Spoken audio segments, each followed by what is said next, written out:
Bismillahirrahmanirrahim. Assalamu alaikum. My name is Ali Raza and welcome to Pen Gravity.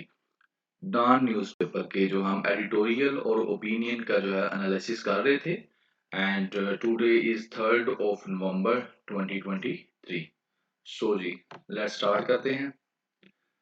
Start जो है उसमें ये है जी टुडे का जो एडिटोरियल और ओपिनियन वाला पेज. इसमें हम फर्स्ट सेकंड एंड थर्ड ये एडिटोरियल करेंगे. Then we move forward. फिर हम फोर्थ नंबर पर ये वाला ओपिनियन करेंगे, फिफ्थ नंबर पर ये वाला ओपिनियन करेंगे and then we six number पर ये वाला ओपिनियन एनालिसिस करेंगे. एंड ये सेवन वाला जो ओपिनियन है ये एनालिसिस नहीं किया जाएगा क्योंकि ये भी हेल्थ से रिलेटेड है and this also related to health. So हमने इसको स्किप कर दिया है. ठीक है. या फिर इसमें ये है कि हम देख रहे हैं ये जो नेक्स्ट डे का हुआ करेगा हमारा लेक्चर, उसमें जो रिमेनिंग अगर कोई पीछे वाला रह गया वो भी हमें अगर लगा तो then we will add them, otherwise that is enough for today. और जैसे कि लास्ट टाइम जो लेक्चर हुआ था उसके अंदर हमने यही कोशिश की थी कि सिर्फ ये वाले एडिटोरियल ही किए जाए, एनालिसिस को अलहदा से डील किया जाए ओपिनियंस को. लेकिन बहुत सारे जो स्टूडेंट्स हैं उन्होंने कमेंट सेक्शन जो है उसमें कमेंट्स किए थे कि ओपिनियन को उसके साथ ही ऐड किया जाए. सो जो रियलिटी है वो ये है कि क्योंकि बिजी शेड्यूल है मेरा भी, जिसकी वजह से जो टाइम है वो शॉर्ट होता है, तो मेरी फिर उस कोशिश होती है कि उस टाइम के अंदर जितना मैक्सिमम मैं कर सकूं वो मैं कर देता हूं. सो इसलिए मैंने कहा था कि मैं एडिटोरियल्स को लहरा कर दूं और ओपिनियंस को लहरा कर दूं कि जब मुझे शाम में अगर टाइम मिलता है तो उसमें मैं उसको कर दिया करूं. लेकिन as your choice for students I will do my best. तो उसमें मैं ऐसे किया करूँगा जो भी ओपिनियंस मोस्ट इम्पोर्टेंट होंगे उसको इसके साथ ही मैं डिस्कस कर दिया करूँगा. सो जी एक और ज़रूरी बात मैंने आपसे करनी थी. You know about what is happening in Gaza and what is Israel doing. मैं ये नहीं कहता कि मैं बहुत सियाना बंदा हूँ और मुझे बड़ी ज़्यादा नॉलेज है और मैं बहुत ज़्यादा हर चीज़ को जानता हूँ. मेरा तो एक ही ओपिनियन है कि इंसान सारी ज़िंदगी सीखता है. अभी भी अगर मैं अब अपनी बात करूँ there are a lot of things जो हमें अभी भी सीखनी है और इंसान अपनी आखिरी सांस तक कुछ ना कुछ सीखता रहता है. लेकिन अभी के लिए जो मेरी ज़िंदगी में मैंने सीखा है, जो पढ़ा है, जो इंटरनेशनल रिलेशंस में पढ़ा है, जो पॉलिटिक्स में पढ़ा है, कम्पिटिटिव एग्जाम्स में पढ़ा है, उन सब का क्रक्स जो भी मुझे नज़र आ रहा है वो यही है कि what a common man do. एक आम इंसान, एक आम मुसलमान क्या कर सकता है. वो रिलीज़ में ठीक है, उसकी मैं बात नहीं कर रहा रिलीज़ वगैरह की, वो एक सेपरेट चीज़ है, ठीक है, वो प्रेशर डालने के लिए ज़रूरी है अपनी गवर्नमेंट पर कि भैया अभी कुछ हीरो, अभी कुछ स्टेटमेंट्स दो. वो क्यों नहीं देते, उनकी रियलिटीज़ का हमें पता है being a student of international relations, कि वो क्यों नहीं बोलते. लेकिन मैं ये ज़रूर कहूँगा कि आप जो भी कर सकते हैं, जो भी मेरी इस लेक्चर को सुन रहे हैं, अगर फॉर एग्ज़ाम्पल एक बंदा सुनता है तो पूरी एक फैमिली से बिलॉन्ग करता है, तो वो अपनी पूरी फैमिली को कन्विंस करे कि हम इसराइल की जो प्रोडक्ट्स हैं उनको ना खरीदें. क्योंकि इससे फिर ऑटोमेटिकली जब ये इकोनॉमी जो होती है ना, जो इंटरनेशनल इकोनॉमी चल रही है, चलिए इसको भी मैं साथ ही आपको एक्सप्लेन कर देता हूँ.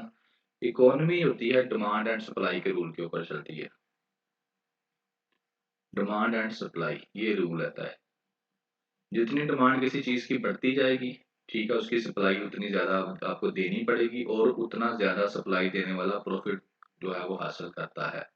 अगर किसी की इसकी डिमांड नहीं है तो ऑटोमेटिकली फिर उसकी सप्लाई भी कम हो जाएगी, उसकी प्रोडक्शन भी कम हो जाएगी और अल्टीमेटली वो कंपनीज जो हैं वो लॉस में जाएंगी.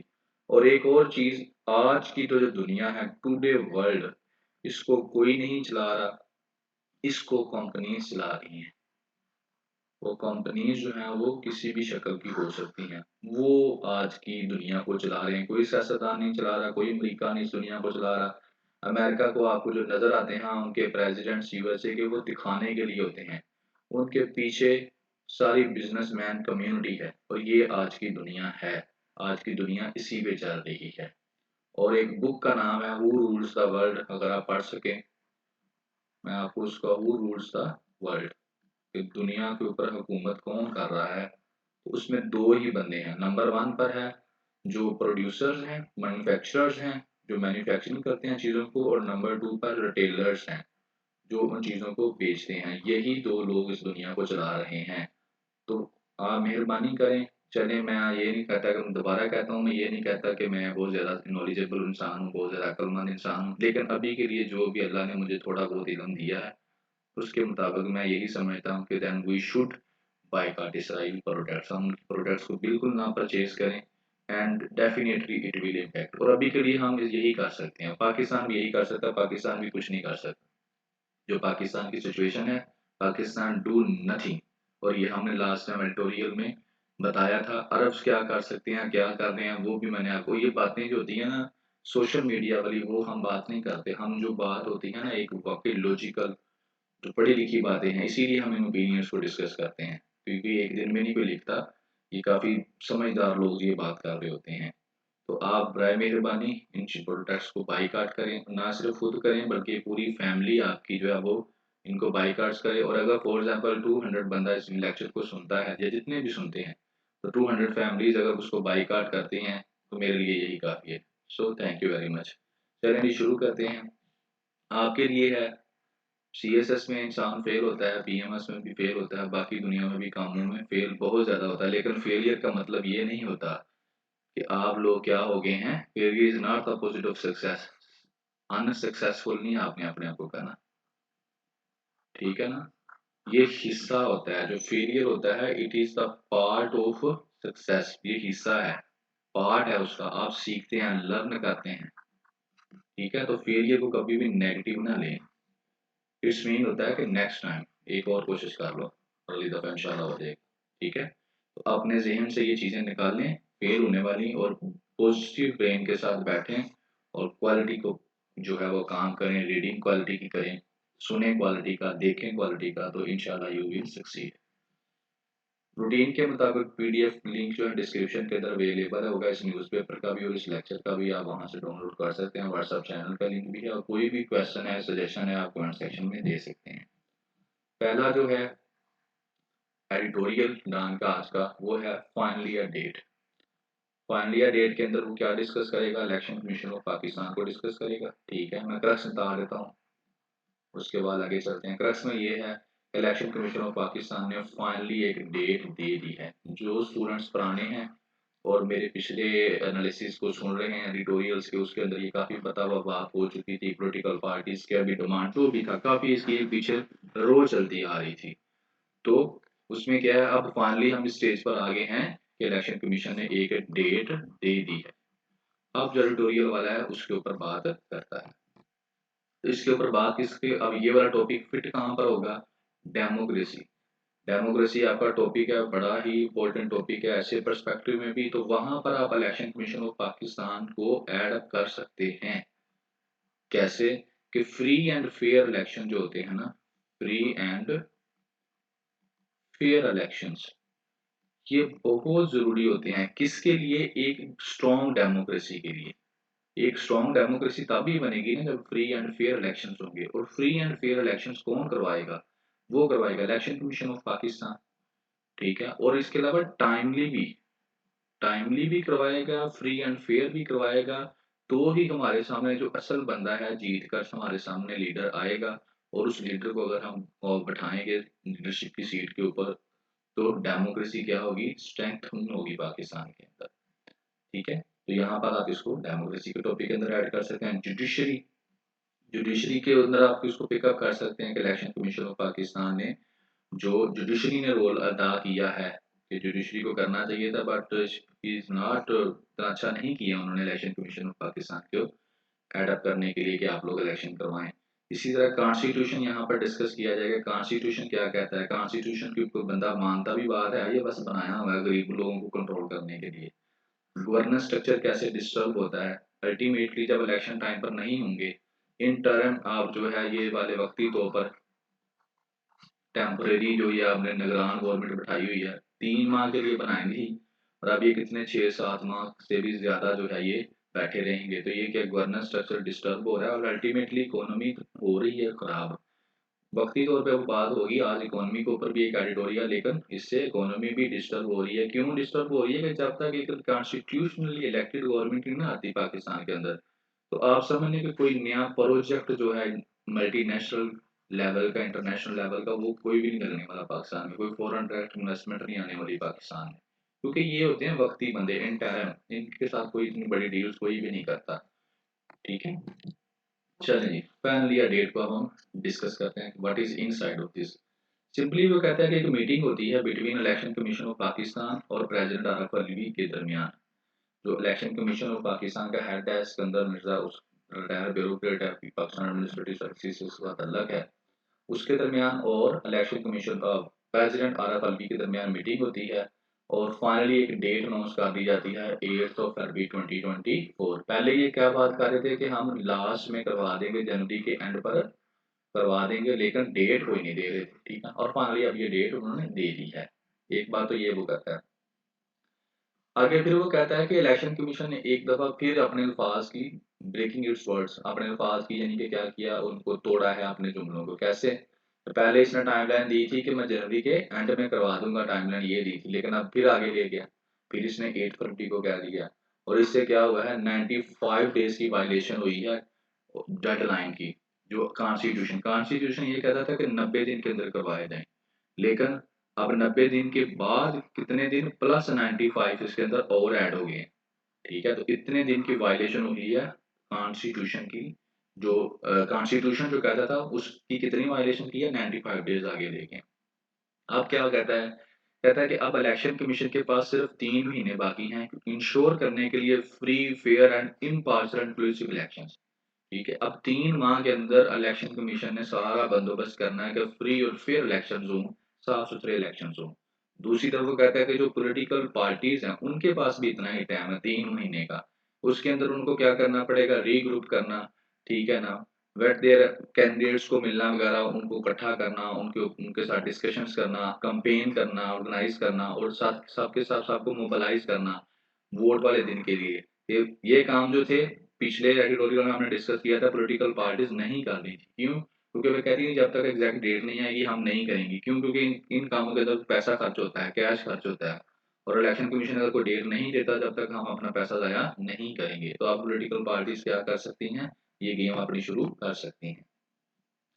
अब इसके बाद वो आगे आता है, वो आगे आगे कहता है कि इलेक्शन कमीशन ऑफ पाकिस्तान ने वायलेट किया है कॉन्स्टिट्यूशन को, यानी कि उसकी उसने वायलेशन की है मल्टीपल टाइम। उसने इस साल कितने काफी दफा उसने वायलेशन की है। और एक्सक्यूज उसने क्या दिया है कि जनाब अली हम तैयारी कर रहे हैं फेयर इलेक्शंस की, इस वजह से क्या हो रहा है, लेट हो रहा है, इलेक्शन हम टाइम पे नहीं करवा रहे क्योंकि हम क्या कर रहे हैं, तैयारी कर रहे हैं। बट मगर वो ये कहता क्या है कि द पार्टिसिपेटिंग पार्टीज, वो अभी भी जो पार्टिसिपेटिंग पार्टीज हैं वो ये कह रही हैं, still denied an equal opportunity to present their case to the public. वो अभी भी ये कह रही हैं कि जो पार्टिसिपेटिंग पार्टीज हैं वो still denied an equal opportunity, कि अभी भी उनको इक्वल जो है राइट नहीं मिल रहा। इक्वली वो ये नहीं देख रहे कि हम लोगों को इक्वालिटी दी। तो यहाँ पर पॉलिटिकल पार्टीज यही की जा रही हैं कि जनाब अली आप लोगों ने टाइम भी लिया है, ठीक है ना, वायलेशन की है इलेक्शन कमीशन ऑफ पाकिस्तान ने टाइम फ्रेम की इस साल, और ये कह के कि मैं फ्री एंड फेयर इलेक्शन करवाऊंगा, लेकिन अभी भी क्या है कि फ्री एंड फेयर इलेक्शन होने के चांसेस नहीं है। अभी भी काफ़ी ऐसी प्रॉब्लम्स हमारे सामने आ रही हैं जिससे हमें समझ आ रही है कि वो क्या कर रहे हैं। जैसे कहते हैं कि पाकिस्तान मुस्लिम लीग जो नवाज है उसको फेवर दी जा रही है हर काम के अंदर। तो इस तरह के एलिगेशन अभी भी चल रहे हैं। आगे वो कहता है कि यहाँ पर एक और भी चीज़ सामने आ रही है अबाउट द डिलेड इलेक्शन, इसको लीगल कवर जो है वो देने की अंडर आर्टिकल 254। यानी कि ये जो इलेक्शंस जो डिले किए गए थे इनको लीगल कवर दे दिया जाए। लीगल कवर से मुराद क्या है कि अभी क्योंकि ये इलेक्शन जो डिले हुए थे 95 डेज, तो इनको सारे कह रहे हैं कि ये इलीगल है जनाब, ये सही तरीके, ये कॉन्स्टिट्यूशन तो ये कह रहा था कि 90 दिन के अंदर करवाओ, लेकिन आपने 90 के बाद ऊपर 95 डेज ले गए हैं। तो इसको लीगल कवर किसके आर्टिकल के तहत दिया जा सकता है, आर्टिकल 254। आर्टिकल 254 अब क्या है, आर्टिकल 250 ये मैंने अलग से इसके अंदर ऐड कर दिया ताकि आपको समझ आ जाए आर्टिकल के अंदर में।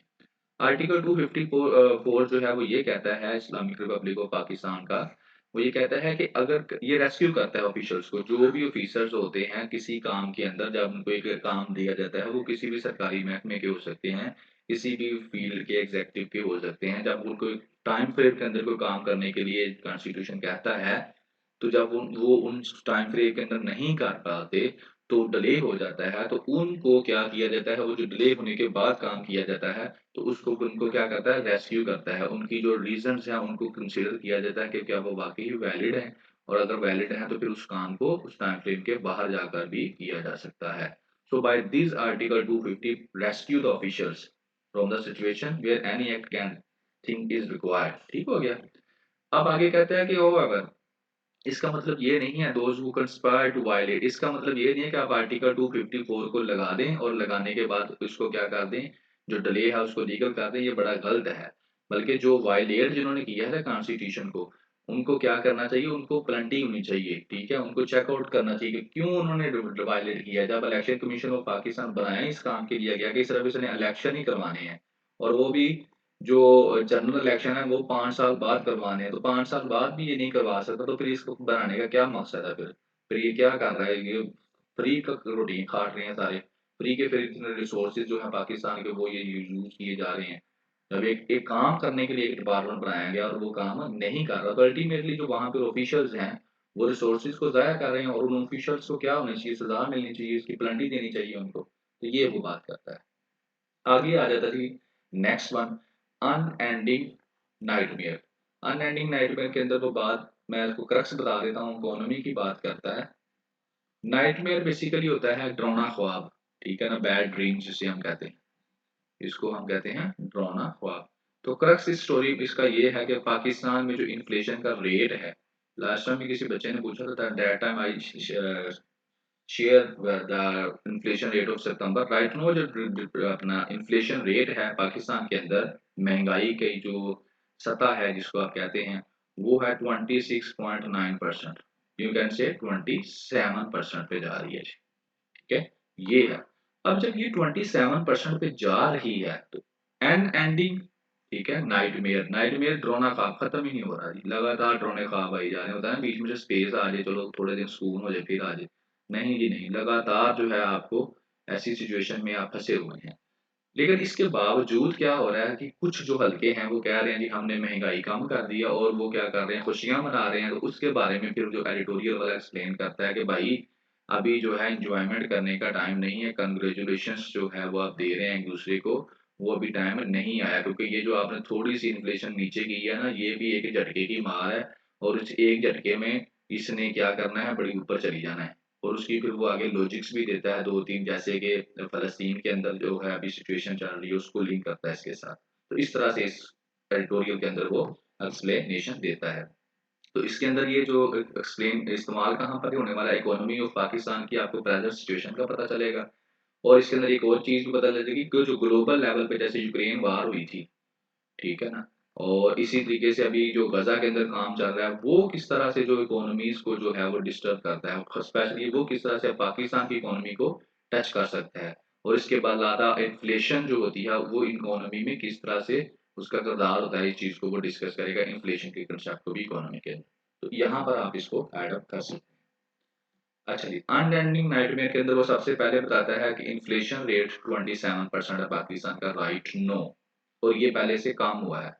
लास्ट टाइम सितंबर में आई थिंक सो था 34 पॉइंट समथिंग परसेंटेज था, 2023 की बात कर रहा हूँ। अक्टूबर और फिर नवंबर में 27% आ गया। लास्ट टाइम हमने जो एडिटोरियल किया था उसके अंदर पाकिस्तानी गवर्नमेंट का हदफ ये है कि हम फिस्कल ईयर 2025 तक जो है इसको 5 टू 7% के दरमियान लेकर आएंगे। और उसके लिए क्या करना है, वो लास्ट एडिटोरियल में उसने उन्होंने डिस्कस किया था। ठीक है जी, जिसमें से एक ये चीज़ ही थी, 22% के ऊपर जो है इंटरेस्ट रेट उन्होंने स्टेट बैंक ऑफ पाकिस्तान ने फिक्स किया हुआ है इस महीने के लिए अगेन। ठीक है, अब आते हैं इस बात की तरफ। अब वो कहता है कि जो इन्फ्लेशन है अक्टूबर के महीने में, ठीक है, कंज्यूमर्स इन्फ्लेशन ईज थोड़ी कम हुई है, मगर अभी भी जो है ये रजिस्टर पेनफुल है 26.9% इनके 27%। कहते हैं कि जो ले मैन है, आम पर्सन है, उसके लिए भी to means that an average they had 27% to pay 27% more than for the same quantity of goods and services they were consumed a year earlier। अगर एक चीज जो कहता है कि पिछले साल उसने जितने की भी खरीदी थी, उस चीज का 27% उसको ज्यादा अभी भी पे करना पड़ रहा है, और ये एक आम इंसान के लिए अभी भी क्या है, बड़ी पेनफुल सिचुएशन है। फिर वो आगे कुछ एग्जांपल देता है कि सम आइटम्स जो है वो मोर एक्सपेंसिव हैं। फॉर एग्जांपल कहते हैं अर्बन एरियाज के अंदर अभी भी कुछ आइटम्स हैं वो मोर एक्सपेंसिव हैं। कहता है अर्बन एरियाज के अंदर क्या हो रहा है, citizen on average paid rupees 185 for same quantity of condiment and species that cost rupees 100 in October last year. पिछले में साल जो चीज 100 रुपए की थी, अब वो 185 की होगी, या पिछले साल अक्टूबर में जो थी।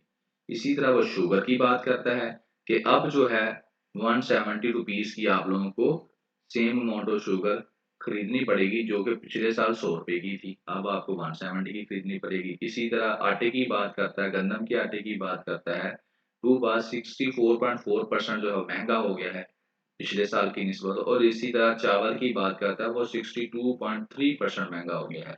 ये कुछ चीज़ें वो आपको फिगर्स देता है कि किस तरीके से ये चीज़ें महंगी हुई हैं। नो डाउट ये चीज़ें वेरिएबल हैं, इनको आपने ज़बानी याद नहीं करना। इनमें से जो ज़बानी याद करने वाली चीज़ है, राइट नो, जो आपके ज़हन में होनी चाहिए, वो ये है कि राइट नो अभी के लिए जो इन्फ्लेशन का रेट क्या चल रहा है, वो ये चीज़ आपने अपने ज़हन में रखनी है। ये वाली चीज़ें जो है ये आपने जनरली याद नहीं रखनी, याद रहेंगी भी नहीं, ये चेंज होती रहती है, इनके ऊपर आपने टाइम वेस्ट नहीं करना, ये आपसे कोई नहीं पूछने वाला। ठीक हो गया? आगे आ जाइए। फिर वो आगे बात करता है एडिटोरियल वाला अपने ओपिनियन के हिसाब से, वो बात ये करता है कि जो फ्यूल की प्राइसेस जो नीचे गई थी ना पिछले महीने, फ्यूल की प्राइसेस तो नीचे गई हैं। लोगों ने समझा कि अब ये फ्यूल की प्राइसेस नीचे गई हैं, तो इसका मतलब है बड़ा फ़ायदा होने वाला है, अब बड़ा बेहतरी आएगी। तो कहता है पिछले महीने जो फ्यूल की प्राइसेस नीचे गई हैं, उससे ठीक है, ये तो हुआ है कि जो खाने वाली चीज़ें हैं, उनकी प्राइसेस भी थोड़ी कम हुई हैं। उसमें एक सिंपल सी बात होती है कि एक जगह पर एक फल पकता है, कोई भी, वो वहाँ से ट्रांसपोर्टर लोड करते हैं और उसको लेके आते हैं मार्केट में, ठीक है? और मार्केट में लाने का जो खर्चा है, वो पेट्रोल के हिसाब से होता है। पेट्रोल सस्ता हो जाएगा तो ट्रांसपोर्ट का खर्चा कम होगा, जब ट्रांसपोर्ट का खर्चा कम होगा तो अल्टीमेटली मार्केट में जो चीज़ आएगी थोड़ी सी सस्ती आ जाएगी, सस्ते पैसों की आ जाएगी। एक चीज़ तो ये होगी। दूसरा, जब पेट्रोल सस्ता होता है तो उससे दूसरी चीज़ें जो होती हैं, इम्पोर्ट वाली चीज़ें, वो भी सस्ती हो जाती हैं। तो इस तरह से ये सारी चीज़ें जो है अल्टीमेटली जो फूड आइटम्स हैं आपकी थोड़ी सी सस्ती हो जाती हैं।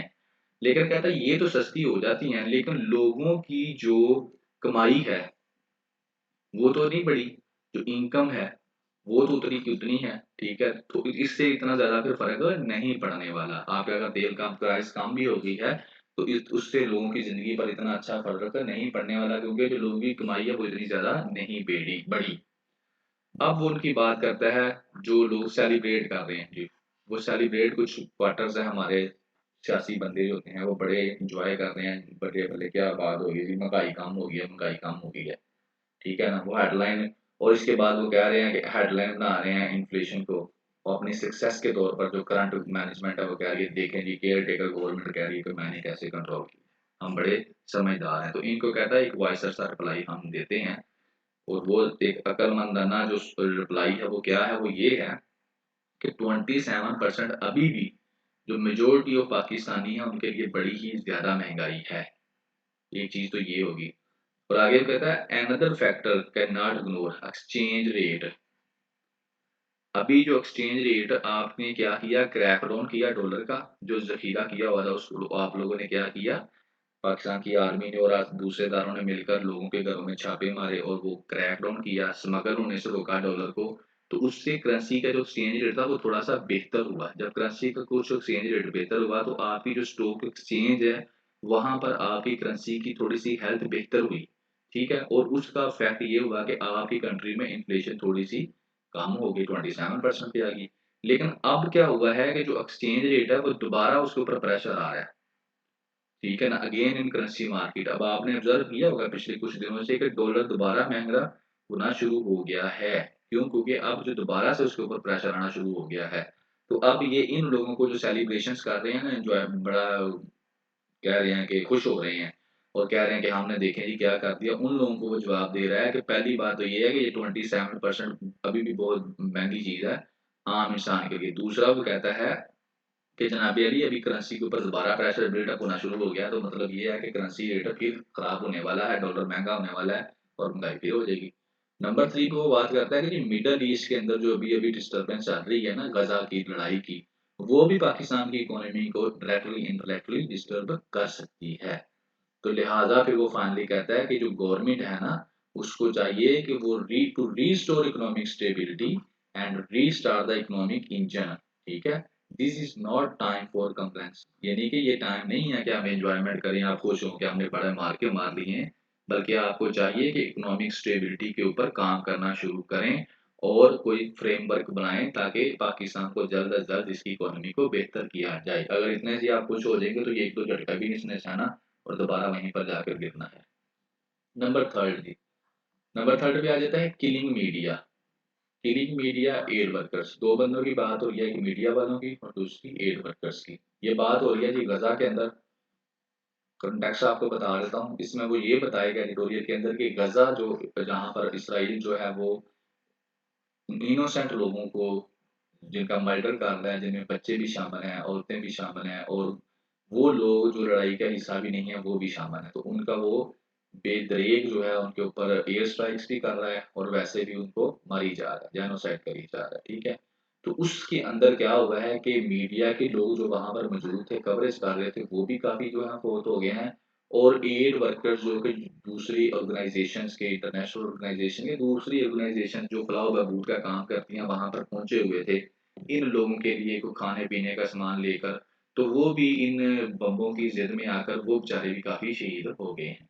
तो इनके बारे में वो यहाँ पर बात करेगा। और उसके बाद इसराइल की बात करेगा कि इसराइल जो है वो किस तरह से इंटरनेशनल लॉ की जो है वायलेशन कर रहा है, वॉर क्राइम्स कर रहा है, क्योंकि जंग के अंदर भी कुछ लॉज होते हैं, तो वो उन सारे वॉर क्राइम्स की वायलेशन कर रहा है। तो अब ये टॉपिक आप लोग फिट कहाँ पे कर सकते हैं, किस बात के ऊपर आप इसको एडअप कर सकते हैं, इसकी एग्जांपल दे सकते हैं।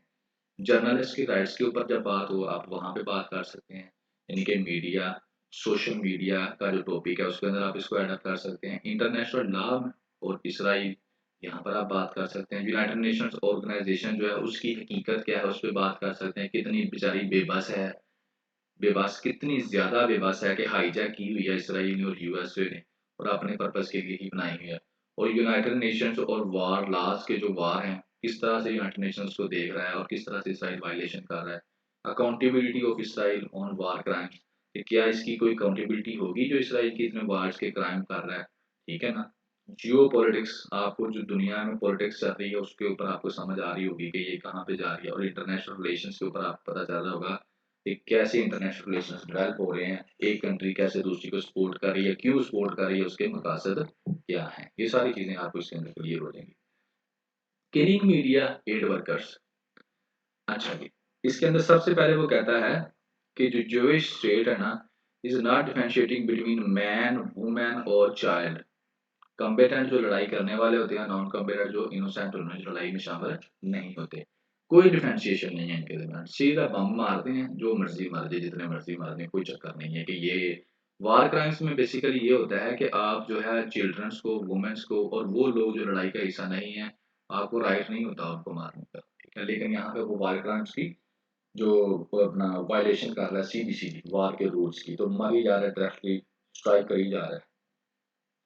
दूसरी तरफ कहता है इसराइल के प्रेसिडेंट ने कहा है कि कोई बंदा भी सिविलियन गजा के अंदर जो है वो मासूम नहीं है, इनोसेंट नहीं है, सीधी सी उसने बात की है। उसके डिफेंस मिनिस्टर ने, टेल अवीव इसका कैपिटल है इसराइल का, उसके डिफेंस मिनिस्टर ने कहा है कि जो ये बसीज स्ट्रिप है, जो गजा है, यहाँ के लोग जानवर हैं, एनिमल्स, ये उनके रिमार्क्स हैं। और फिर अगर कहता है targeting journalist and in workers in the conflict zone, इसी कॉन्फ्लिक्ट जोन के अंदर टारगेट किए जा रहे हैं जर्नलिस्ट भी और एड वर्कर्स भी। तो ये थी कुछ बातें, स्टोरी। आगे फिर वो आ जाता है, बताता है कि according to the committee to protect journalist, ये कमेटी है जो जर्नलिस्ट को प्रोटेक्ट करती है, उसके मुताबिक जो लेटेस्ट फिगर आया है वो 33 है, कि 33 बंदे जो हैं वो जर्नलिस्ट जो हैं, मीडिया वर्कर जो हैं, वो उनकी शहादत हो गई है, उनको मार दिया गया है इस लड़ाई के अंदर जो कि 7 अक्टूबर को शुरू हुई थी। उसमें से 28 जो हैं वो फ़लस्तीन से बिलॉन्ग करते थे जर्नलिस्ट, 4 जो हैं वो इसराइल से तल्लुक़ रखते थे और 1 बंदा जो है वो लेबनान से तल्लुक़ रखता था। ठीक है, ये तो होगी जर्नलिस्ट की बात। सेकंड वो बात करता है ये वाली यूनाइटेड नेशंस जो है, United Nations relief and work agency for Palestine refugees, इसकी बात करता है। कहता है इसके जो हैं इस बॉडी के जो है रिलीफ एजेंसी के इसके तकरीबन 70 बंदे जो उन्होंने शहीद कर दिए हैं, और ये बंदे वो हैं जो सिर्फ और सिर्फ क्या लेके गए हैं, एड लेके गए हैं, खाना पीना दवाइयाँ इस ये लेके कर गए। इनको 70 को इन्होंने क्या किया है, इसमें वो शहीद हो गए। ठीक हो गया जी। अब आपके पास ये फैक्ट्स एंड फिगर्स आ गए। अब ये वाली चीज़ थोड़ी-सी एक्स्ट्रा है, ये पेप उसके अंदर नहीं है, मैं ये अपने से इसमें ऐड किया ताकि आपको क्लैरिटी हो जाए। That is what is UNRWA, या यूएनआरडब्ल्यूए है क्या? असल में ये यूनाइटेड नेशंस की ही एक एजेंसी है, ठीक है? जिस तरह डब्ल्यूएचओ है, वर्ल्ड हेल्थ ऑर्गेनाइजेशन है, उस तरह से ये भी है। तो इसका मैं आपको बता दूँ, the United Nations relief and work agency for Palestine refugees in the near east. ये कब बनी थी? ये इनके बाद establish as an subsidiary organ of the United Nations general assembly on 1949, और इसने 1950 के अंदर ऑपरेशन शुरू कर दिया था। अब इसमें ये है कि दुनिया के अंदर कहीं भी जो रिफ्यूजीज़ होते हैं ना, तो उनके लिए बनाई गई है अलहदा से। लेकिन ये वाली जो है ना, ये स्पेशली फ़लस्तीन वालों के लिए अलहदा से बनाई गई है। और ये ऑपरेट कहाँ करती है, जो 5 एरियाज़ हैं, वहाँ पर ये सिर्फ़ ऑपरेट करती है। ठीक है? वो 5 एरियाज़ में जॉर्डन आ जाता है, लेबनान आ जाता है, सीरिया आ जाता है, एंड गज़ा स्ट्रिप आ जाती है, और उसके बाद वेस्ट बैंक आ जाता है।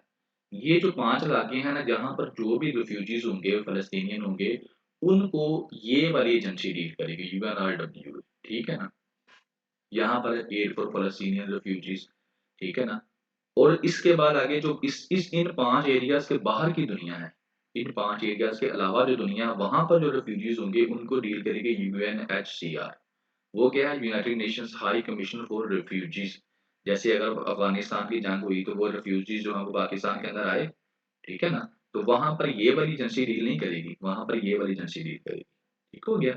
इसी तरीके से यूरोप की जो यूक्रेन के अंदर वार लगी, तो यूक्रेन से लोगों ने हिजरत की और वो यूरोप चले गए, ठीक है ना? तो वहाँ पर भी ये वाली एजेंसी काम करेगी, ये नहीं करेगी। ये एजेंसी सिर्फ़ इन स्पेसिफिक 5 एरियाज़ के अंदर डील करेगी, और स्पेशली जो फ़लस्तीनियन लोग हैं, उनके लिए बनाई गई है। ठीक हो गया जी? आगे वो कहता है, ये एक्स्ट्रा बातें थी जो मैंने आपको बता दी हैं, ताकि आपकी थोड़ी-सी क्लैरिटी हो जाए कि ये क्या एजेंसी है, क्या करती है। आगे एडिटोरियल वाला क्या कहता है कि ये जो नंबर्स पीछे बताए गए हैं, ये वाले, एक तो ये 70 वाला और ये 33 वाला, ये दोनों आपको बताए हैं। 33 वो थे जो जर्नलिस्ट थे, और 70 वो हैं जो एड वर्कर्स हैं। कहता है ये जो नंबर्स बताए गए हैं ना, ये बताते हैं कि इसराइल जो टारगेट कर रहा है जर्नलिस्ट को भी और एड वर्कर्स को भी टारगेट कर रहा है। और फिर यहाँ पर कहता है, एक बड़ी ही हार्ट ब्रेकिंग स्टोरी बताता है, कहता है कि अल जज़ीरा का एक रिपोर्टर है, उसका नाम कहता है वेल अल द हुदूदू, ये उसका नाम था। अब ये बंदा जो है ही वाज़ ऑन एयर, कि लाइव नहीं जिस तरह आके बता रहे होते कि ये सिचुएशन वहाँ पर चल रही है, तो ये अल जज़ीरा को बता रहा था। और उसी वक़्त इसको खबर आती है कि उसकी जो बीवी है, उसकी बेटा है, उसकी बेटियाँ हैं, और दूसरे घर के जो फैमिली मेंबर्स हैं, वो सारे के सारे शहीद हो गए हैं इज़राइल एयर स्ट्राइक में। तो ये बेचारा वहाँ पर उसी वक़्त रोना शुरू कर देता है। इसकी वो कहता है बड़ी एक ये भी स्टोरी है। आगे वो कहता है कि इसके अलावा क्या फिर आगे चलता है, कहता है कि अभी जो है डे ऑब्ज़र्व किया था 2 नवंबर, यस्टरडे की बात कर रहा है। यस्टरडे को 2 नवंबर जो था ऑब्ज़र्व किया था इंटरनेशनल डे टू एंड इम्punity for crimes against journalist. Journalist के खिलाफ जो है क्राइम को ख़त्म करने का एंड जो डे है वो ऑब्ज़र्व किया गया था कल। लेकिन इसके बावजूद क्या हुआ है, कोई ख़ास फ़र्क नहीं पड़ा, ठीक है? रिपोर्टर्स विदाउट बॉर्डर्स क्या है, वो ये कहती है कि वार क्राइम्स जो हुए हैं अगेंस्ट फ़लस्तीनियन जर्नलिस्ट, वो जो है काफ़ी ज़्यादा, यानी कि have been committed against Palestinian journalist, war crimes have been committed against Palestinian journalist, ये व रिपोर्टर्स विदाउट बॉर्डर कहती है। एवरीवन प्रेशर, अब वो कहता है कि हर बंदा जो है अपनी गवर्नमेंट को प्रेशराइज़ करे कि वो क्या करे, to call for an immediate ceasefire and Israel accountability, कि इसराइल अपनी अपनी अपनी गवर्नमेंट को हर बंदा क्या करे, प्रेशराइज़ करे, रैलियाँ निकाले, बायकॉट करे प्रोडक्ट्स का, ताकि क्या करे कि उनकी जो गवर्नमेंट है वो क्या करे, प्रेशराइज़ हो, और वो फिर इंटरनेशनल लेवल पर जाकर बात करें, ताकि क्या हो सके, इमीडिएट एक तो सीज़फायर करवाई जाए, और दूसरा इज़राइल की अकाउंटेबिलिटी की जाए। और फिर आगे वो कहता है no respect to media freedom, उस वक़्त तक जो मीडिया के बंदे हैं उनको कोई रिस्पेक्ट नहीं मिल सकती जब तक those responsible for ever silencing the voices of फ़लस्तीनी journalist are brought to justice, कि जब तक वो लोग जो फ़लस्तीनियन जो है जर्नलिस्ट जो हैं, उनको जब यानी कि उनको तब तक जो है इंसाफ़ नहीं मिल सकता, जब तक क्या होगा जो फ्रीडम ना मिल सके किसको? इसको मीडिया को।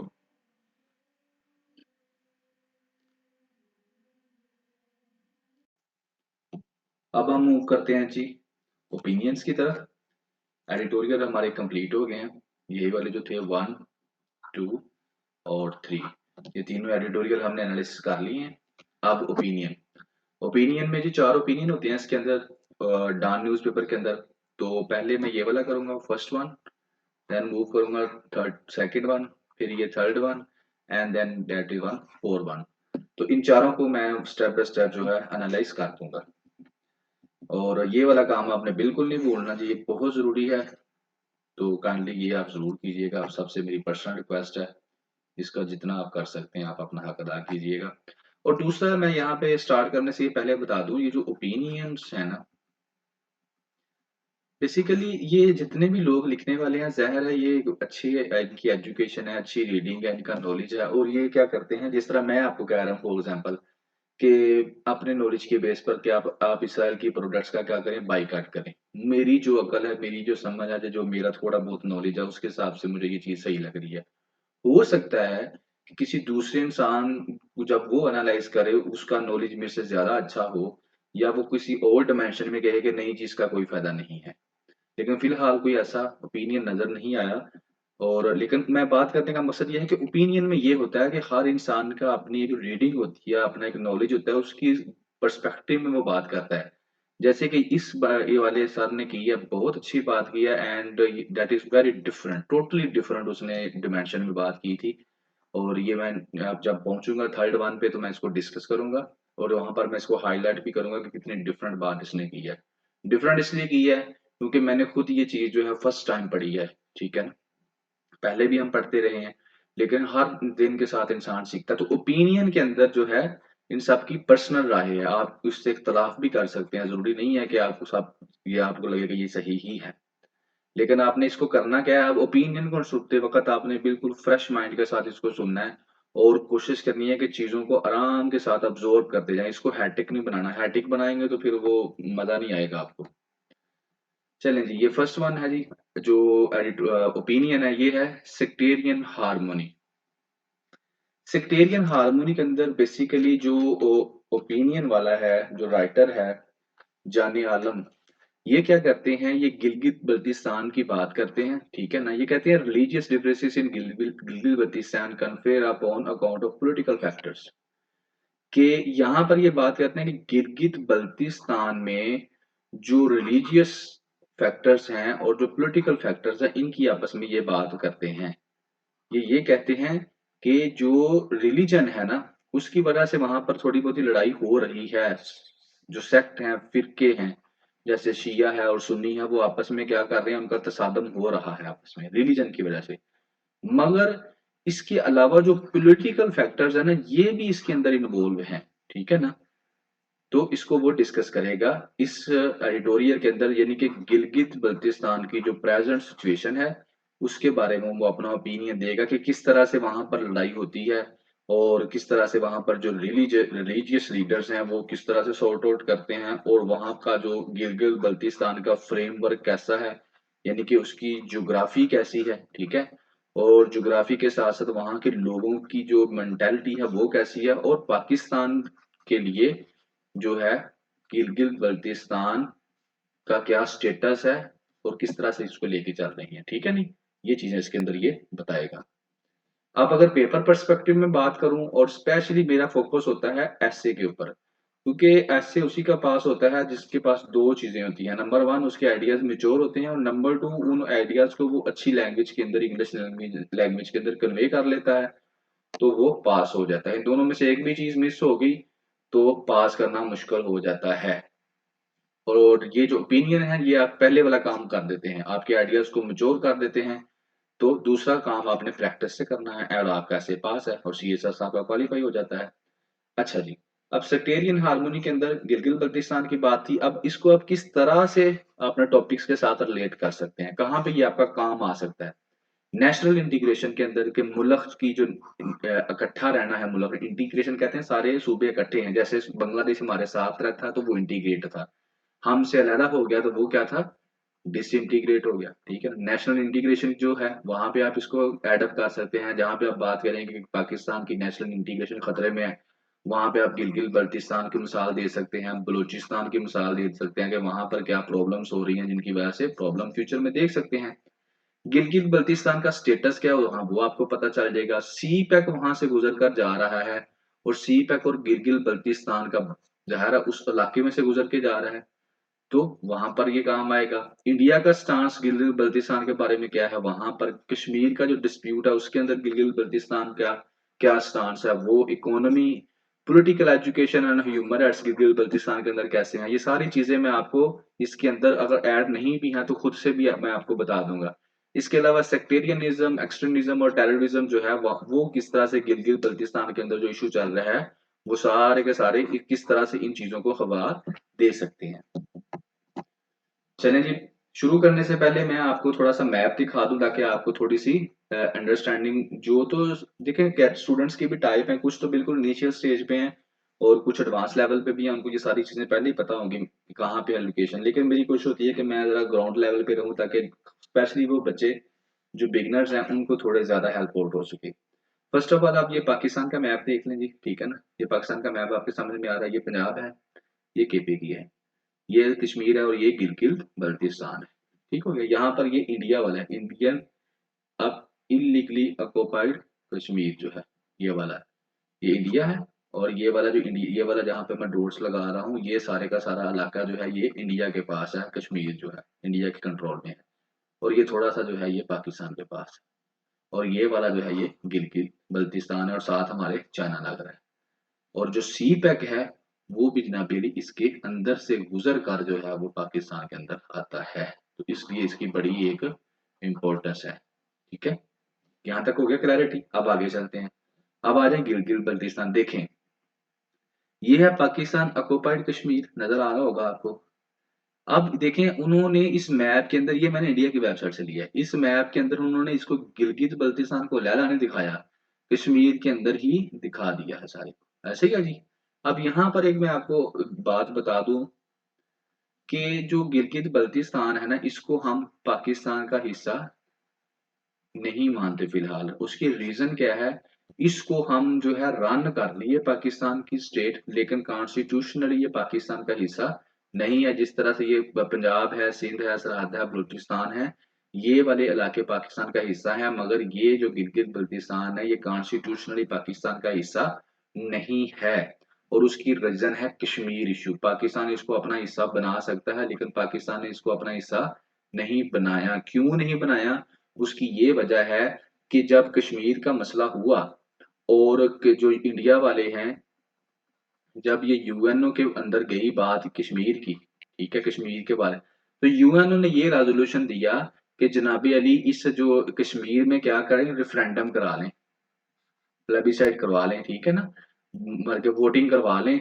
तो जिस वहां के जो लोग जिस तरफ ज्यादा लोग वोट देंगे कश्मीर उस तरफ हो जाएगा।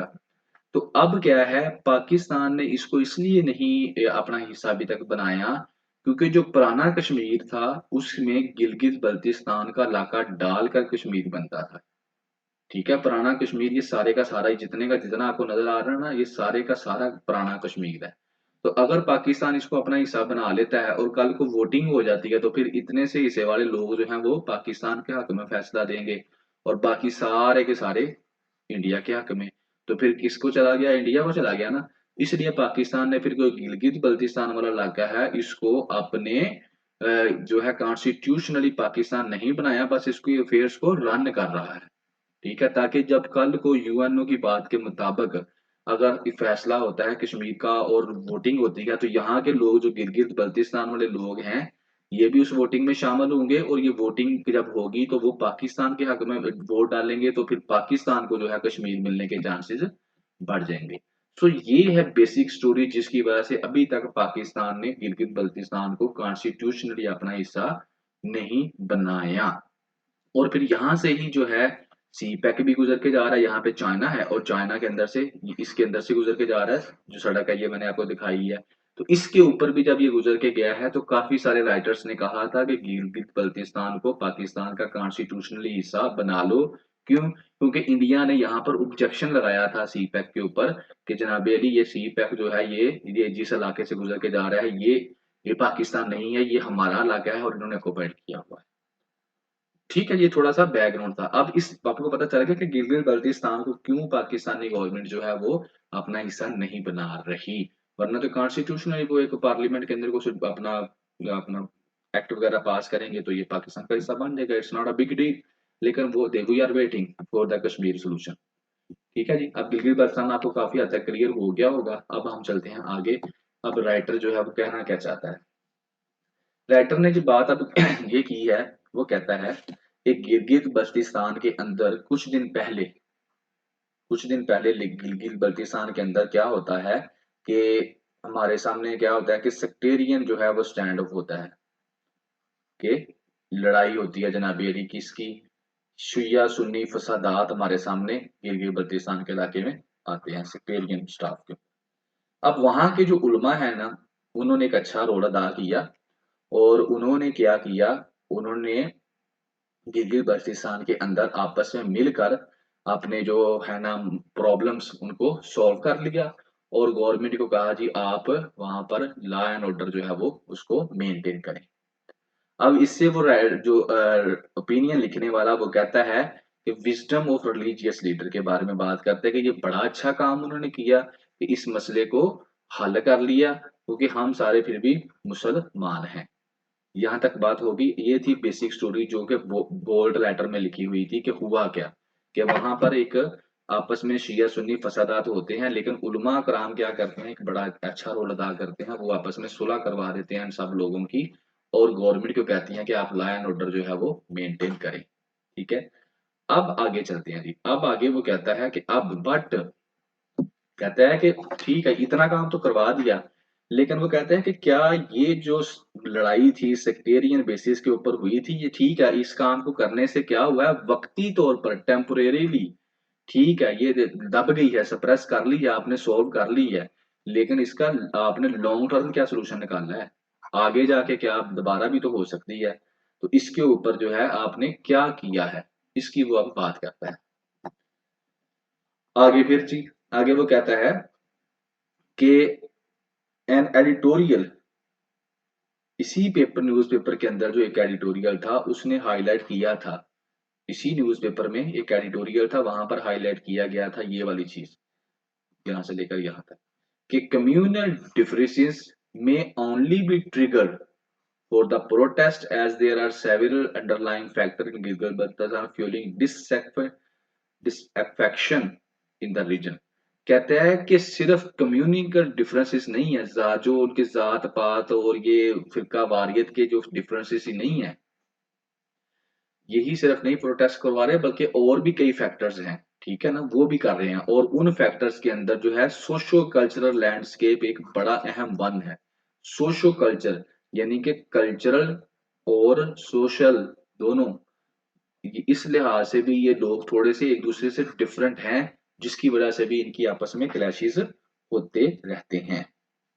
आगे फिर वो बात करता है गिलगित बल्तिस्तान की ज्योग्राफी की। गिलगित बल्तिस्तान कंप्राइजेज, ठीक है, गिलगित बल्तिस्तान कंप्राइजेज कहता है कि किस तरह के हिस्सों पे बना हुआ, कहता है ब्रेक सेवरल ब्रेकिंग टेल, काफी कहता है कि काफी ज्यादा वैलीज हैं, ठीक है ना, और उनके वेरियस डिस्टिंक्शंस हैं, कल्चर मुख्तलिफ है, लैंग्वेज जुबान उनकी मुख्तलिफ है और उनका फेथ और ट्रेडिशंस जो है वो मुख्तलिफ है। यानी कि क्या कहता है कि जो गिलगित बल्तिस्तान है उसका इलाके के मुख्तलिफ वैलीज है, पहाड़ी इलाका है ना, यहाँ पे अगर पहाड़ है तो एक वो उधर रहते हैं वो यहाँ पर रहते हैं, तो ये सारी के सारे जो वैलीज है ना इनकी क्या है, ये एक दूसरे से मुख्तलिफ हैं, जुबान के लिहाज से भी एक दूसरे से मुख्तलिफ हैं और इसके अलावा कल्चर के लिहाज से भी एक दूसरे से मुख्तलिफ हैं। ठीक है, और आगे फिर वो क्या बात करता है कि इन लोगों का जो मजहब है ना रिलीजियस और लैंडस्केप वो तो बिल्कुल ही मुख्तलिफ है। वो चार तरह के ये लोग हैं वहां पर, कौन कौन से हैं, सुन्नी है, शिया है,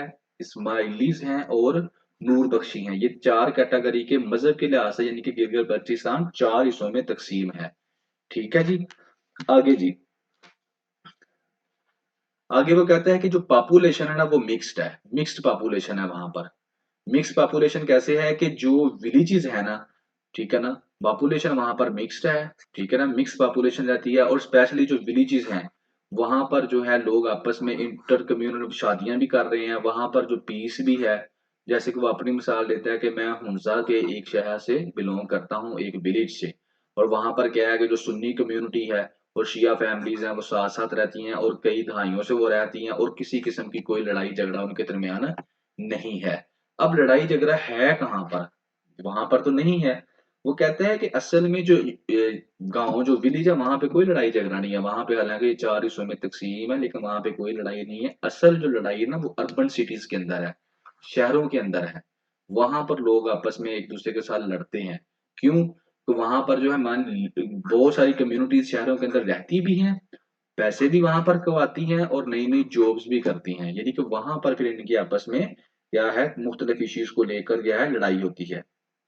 और इसके अलावा जो है उन्होंने क्या है जो सबसे बड़ी बात उन्होंने कहा, पॉलिटिकल एक्टिविटी जो अब हो रही है ना गिलगित बल्तिस्तान के अंदर, वो साउथर्न पंजाब की टाइप की जो है हो रही है। यानी कि जो साउथर्न पंजाब है, यानी कि ये नॉर्थर्न एरियाज है ना हमारे, नॉर्थ ईस्ट वेस्ट और साउथ, यहाँ पर आप अगर आप देखेंगे तो इस तरह से पाकिस्तान है, ठीक है, नॉर्थर्न एरियाज यहाँ पर है। तो ये साउथर्न पाकिस्तान में जो एक्टिविटीज हो रही है ना, जैसे सिंध के अंदर, पंजाब के अंदर पॉलिटिकल एक्टिविटीज हो रही हैं, वो इस लोग वहां के लोगों की पॉलिटिकल एक्टिविटीज को बड़ा मुतासर कर रही हैं। लोग उसकी वजह से काफी लोगों के ज़हन जो है ना वो चेंज हो रहे हैं।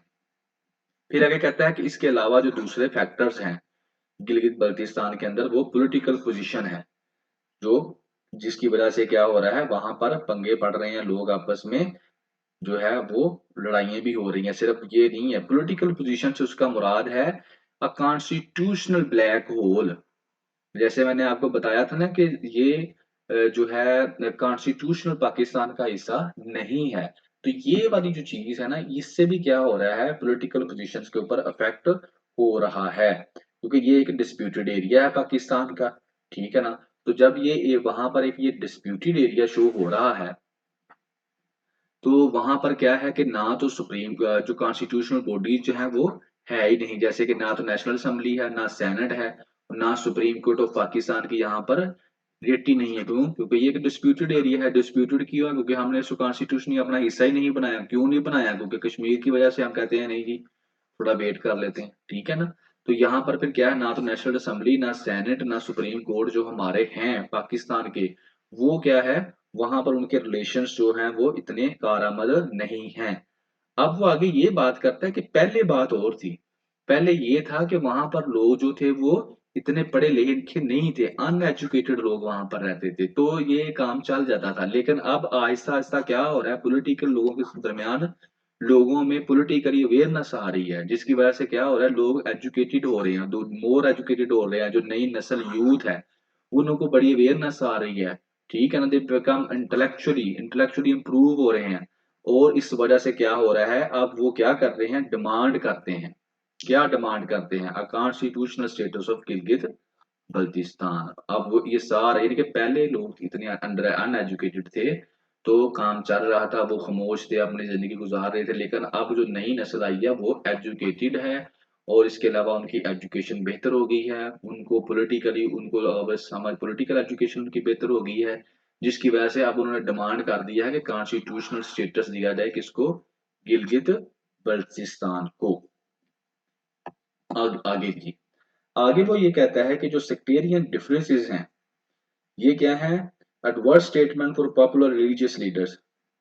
ये वो यहाँ पर मेन बात करता है कि वहां पर जो सेक्टेरियन डिफरेंसेस है ना, ये ज्यादातर क्यों फैलते हैं, ये रिलीजियस लीडर्स जो है ना वहां पर, ये सारी की लड़ाई लड़ाई उनकी है, ठीक है ना। अगर वो जो है आराम और सुकून से रहें तो काफी काम हो सकता है, आराम वहां पे हो सकता है। लेकिन जो रिलीजियस लीडर्स हैं वो सारा माहौल जो है वहां पर खराब कर देते हैं मुख्तलिफ किस्म की स्टेटमेंट्स देने के बाद। और वो कहता है कि आगे जो है हिस्ट्री के बारे में बताता है कि जो हिस्टोरिकली ये डिफरेंसेस जो थे ना इतने ज्यादा नहीं थे, लोग सारे आराम और सुकून के साथ मिलजुल कर रह रहे थे, कोई किसी को इतना तंग नहीं करता था। लेकिन ये जो सेक्टेरियन डिफरेंसेस आ रहे हैं ये सारे के सारे रिलीजियस जो लीडर्स हैं उनकी पैदा करते हैं, पैदा किए हुए हैं। आगे वो सारी बात को इकट्ठा करने के बाद वो ये एक्सप्लेन करता है कि बेसिकली जो स्टेट है ना उसकी जो पॉलिसीज हैं वो इसके ऊपर नहीं होती कि वहां पे सेक्टेरियन कौन ज्यादा है, कौन सी लोग कम है, शिया ज्यादा है, सुन्नी ज्यादा है। तो हमने उनको देकर वो क्या करती है, कम्युनिटीज के इंटरेस्ट की बात नहीं करती। ठीक है ना। यानी कि सेक्टेरियन लिहाज से दिस नॉट ऐसी वो यानी कि नहीं है कि सेक्ट्स को देकर पॉलिसी बनाए। जो स्टेट है ना वो क्या करती है, it does not affect any community interest directly as state policies are based on non sectarian state. यानी कि जो स्टेट पॉलिसी बनाती है वो नॉन सेक्टेरियन होती है। और दूसरी तरफ वो कहता है जो रिलीजन है, रिलीजन का तो पहला जो मकसद था और जो अब पहला जो सबसे पीछे भी ये मकसद था, ये क्या करता था, इसका मेन ऑब्जेक्टिव क्या था, ब्रिंग ह्यूमैनिटी टुगेदर, ये इंसानों को आपस में मिलाता था। लेकिन अब क्या हो रहा है, अब उल्टा हो गया है। गिलगित बल्तिस्तान के अंदर भी हो गया है। और अब ये क्या कर रहा है, लोगों को एक दूसरे से दूर कर रहा है, जैसे कि इसने गिलगित बल्तिस्तान में किया। क्यों दूर कर रहा है, ये जो हमारे रिलीजियस लीडर्स की वजह से ये इसको दूर कर रहा है। आगे वो कहता है मेरे ओपिनियन के अंदर जो है ना, जो मेरा ओपिनियन है, तो the first steps to world peace, अगर वहां पर आपने पीस पैदा करना है तो पहला स्टेप जो आपको लेना पड़ेगा ना वो है उलमा कराम, जो रिलीजियस लीडर्स हैं। उनको रोकें आप, उनको रिफ्रेन फ्रॉम, उनको रोकें आप लोग कि वो किसी किस्म की इमोशनल या नफरत अंगेज तकरीरें ना करें, बल्कि क्या करें, वो इस तरह की जो अप्रोच है उसको चेंज कर दें, नफरत फैलाने वाली अप्रोच को। और अभी वो आगे कहता है कि जो नए आने वाले जो है ना अपना उलमा जो नए आ रहे हैं, पुराने तो इसी तरह करते थे, लेकिन जो न्यू वन है ना उलमा वो थोड़े अच्छे आ रहे हैं, उनकी तरफ से गुड न्यूज आ रही है कि उनकी तरफ से होप है कि ये जो ट्रेंड था ना वो अब वो फ्यूचर में क्या कर देंगे, चेंज कर देंगे। और इसको वो सम अप करता है गिलगित बल्तिस्तान को, वो कहता है कि वहां पर हाईवे जो है is on the highway of development, यानी कि गिलगित बल्तिस्तान में बहुत ज्यादा डेवलपमेंट हो रही है। उसको फिर ये एक्सप्लेन करता है motivation for the higher education के हिसाब से, वहां पे ये एक बड़ी मोटिवेशन है, लोग हायर एजुकेशन की तरफ जा रहे हैं, वुमेन एम्पावरमेंट हो रही है। और इसके अलावा एजुकेटेड क्लास जो है वो वहां पर बढ़ रही है। और इसके अलावा एग्रीकल्चरल प्रोडक्टिविटी वहां पर हो रही है। तो ये सारी चीजें जो वहां पर कहाँ वहां पर हो रही है, गिलगित बल्तिस्तान के अंदर हो रही हैं। तो वहां पर वो कहता है कि अब ये कहना हूं कि ये किसके पाथ पर है, गिलगित बल्तिस्तान इस दफा इस वक्त डेवलपमेंट के रास्ते पर चल रहा है। और इन सारी कम्युनिटीज के, बेशक वो शिया है, सुन्नी है, ये कोई भी कम्युनिटी वहां पर रहती है, तो उन सब के इंटरेस्ट में यही है कि वो एक दूसरे की मदद करें और एक दूसरे को तंग अपना क्या है नुकसान ना पहुंचाएं। In the 21st century global village, यानी कि ग्लोबल विलेज का वो हिस्सा है इस वक्त। और उनको चाहिए कि वो एक दूसरे को नुकसान ना पहुंचाएं, बल्कि मिलजुल कर रहें, इसी में उन सब की जो है वो प्रोग्रेस है। सो सेक्टेरियन हार्मोनी, ये था जी ओपिनियन। और इस ओपिनियन के अंदर आपने देख लिया कि वो किस तरह से उसने जो है गिलगित बल्तिस्तान की पिक्चर आपके सामने जो है एक्सप्लेन कर दिया करंट वाली, और किस तरह से वहां पर कौन क्या कर रहा है और वहां के लोग क्या चाह रहे हैं। और मैंने आपको थोड़ा सा टच दे दिया हिस्ट्री का, ताकि आपको बिल्कुल क्लियर हो जाए कि गिलगित बल्तिस्तान जो है वहां पर क्या सिचुएशन है और क्या हो रहा है। चलें जी, अब हम चलते हैं दूसरे ओपिनियन की तरफ। अब दूसरा ओपिनियन क्या है, डीलिंग विद डिप्रेशन। आपने बिल्कुल रिलैक्स रहना है जी, रिलैक्स रहें बिल्कुल पुरसुकून। जब आपका दिमाग पुरसुकून होगा तो फिर ही ये चीजों को ऑब्जॉर्व करेगा। परेशान होकर सुनेंगे तो कुछ नहीं होने वाला। रिलैक्स रहें और बस एक ही सोचें चीज कि क्या मुझे कुछ नया मिल रहा है। अगर तो आपको कुछ नया मिल रहा है तो इसका मतलब क्या है कि आपकी जो है ना डेवलपमेंट हो रही है। ठीक है, फिर आपको इसको सुनना चाहिए। लेकिन अगर आपको कुछ नया नहीं मिल रहा तो फिर आपको ये नहीं सुनना चाहिए। फिर आपको जाकर कुछ और या तो सुनना चाहिए या कुछ और पढ़ना चाहिए। ठीक है ना। क्योंकि जब आपको कुछ नया नहीं मिलता तो इसका मतलब ये होता है कि आपको वो चीजें पहले हैं आपके पास, आप उस लेवल पे हैं कि आपके पास वो चीजें मौजूद हैं, वो नॉलेज मौजूद है। तो फिर आपको नेक्स्ट लेवल पे जाना चाहिए, यानी कि कुछ और पढ़ना चाहिए। लेकिन मेरा ख्याल है being a competitive exam student, यहाँ पर आपको इंशाल्लाह कुछ ना कुछ नया ही मिलेगा। क्योंकि ये जो लोग हैं they always try to open new dimensions. ठीक है। जफर मिर्जा साहब हैं जी ये वाले। जाहिर है जी, जो भी ऐसे इंसान हैं उनके रिस्पेक्टेबल तरीके से उनके नाम लेने चाहिए। ठीक है। नो डाउट पाकिस्तान में इतनी खास कदर नहीं होती लोगों की। चलें एडिटोरियल की तरफ ओपिनियन की तरफ आते हैं जी। दूसरा ओपिनियन है, उसमें ये कहता है कि डीलिंग विद डिप्रेशन, ठीक है जी, डीलिंग विद डिप्रेशन। और ये कहता है कि globally an estimated 5% of adult suffers from depression, कि पूरी दुनिया के अंदर 5% जो अडल्ट लोग हैं, जवान लोग हैं, वो क्या कर रहे हैं, डिप्रेशन का शिकार हैं। डिप्रेशन साइकोलॉजिकली बेचारे परेशान हैं, ज़हनी मरीज़ हैं, सादा अल्फाज में कहूँ, ज़हनी तौर पर वो परेशान हैं। तो इसके अंदर ये क्या कर रहा है जी, इसके अंदर जो अभी रिसेंटली डेथ हुई है, मौलाना तारक जमील साहब जो हैं, उनके बेटे की डेथ हुई है, और जब वो उसी को लेकर फिर ये जो है इस डिमेंशन को डिप्रेशन की डिमेंशन जो हेल्थ की है, इसको ये ओपन करने जा रहा है, और इंशाल्लाह you will learn many new things. Paper में कहाँ फिट होगा जी, हेल्थ के इशू के ऊपर, अगर हेल्थ के ऊपर बात आती है तो आपको यहाँ से पता चलेगा कि what is the present status of Pakistan का जो हेल्थ सिस्टम, उसका प्रेजेंट स्टेटस क्या है। ठीक है, ग्लोबल लेवल पर हेल्थ का आपको आइडिया होगा। सस्टेनेबल डेवलपमेंट गोल्स के अंदर आप इसको यूज कर सकते हैं, वहां पर हेल्थ का एक सस्टेनेबल डेवलपमेंट गोल्स का एक टॉपिक है हेल्थ वाला भी। और इसके अलावा यहाँ पर आपको डिटेल में इसकी काजेज क्या है वो बताऊंगी, सिम्टम्स क्या है, इसके इफेक्ट्स क्या हैं, और सबसे बड़ी बात, किसी भी मुल्क की तरक्की में ये किस तरह से अहम किरदार एक अदा कर सकता है, इकोनॉमी जो है और डिप्रेशन जो आप कैसे लिंक कर सकते हैं। ये तो इसके अंदर इसने नहीं किया, लेकिन मैं आपको लिंक करके दिखा देता हूँ, देखेंगे। और थोड़े दिन पहले भी एक रिपोर्ट आई थी, वो मैंने पढ़ी थी, और वो इसी बात के ऊपर थी।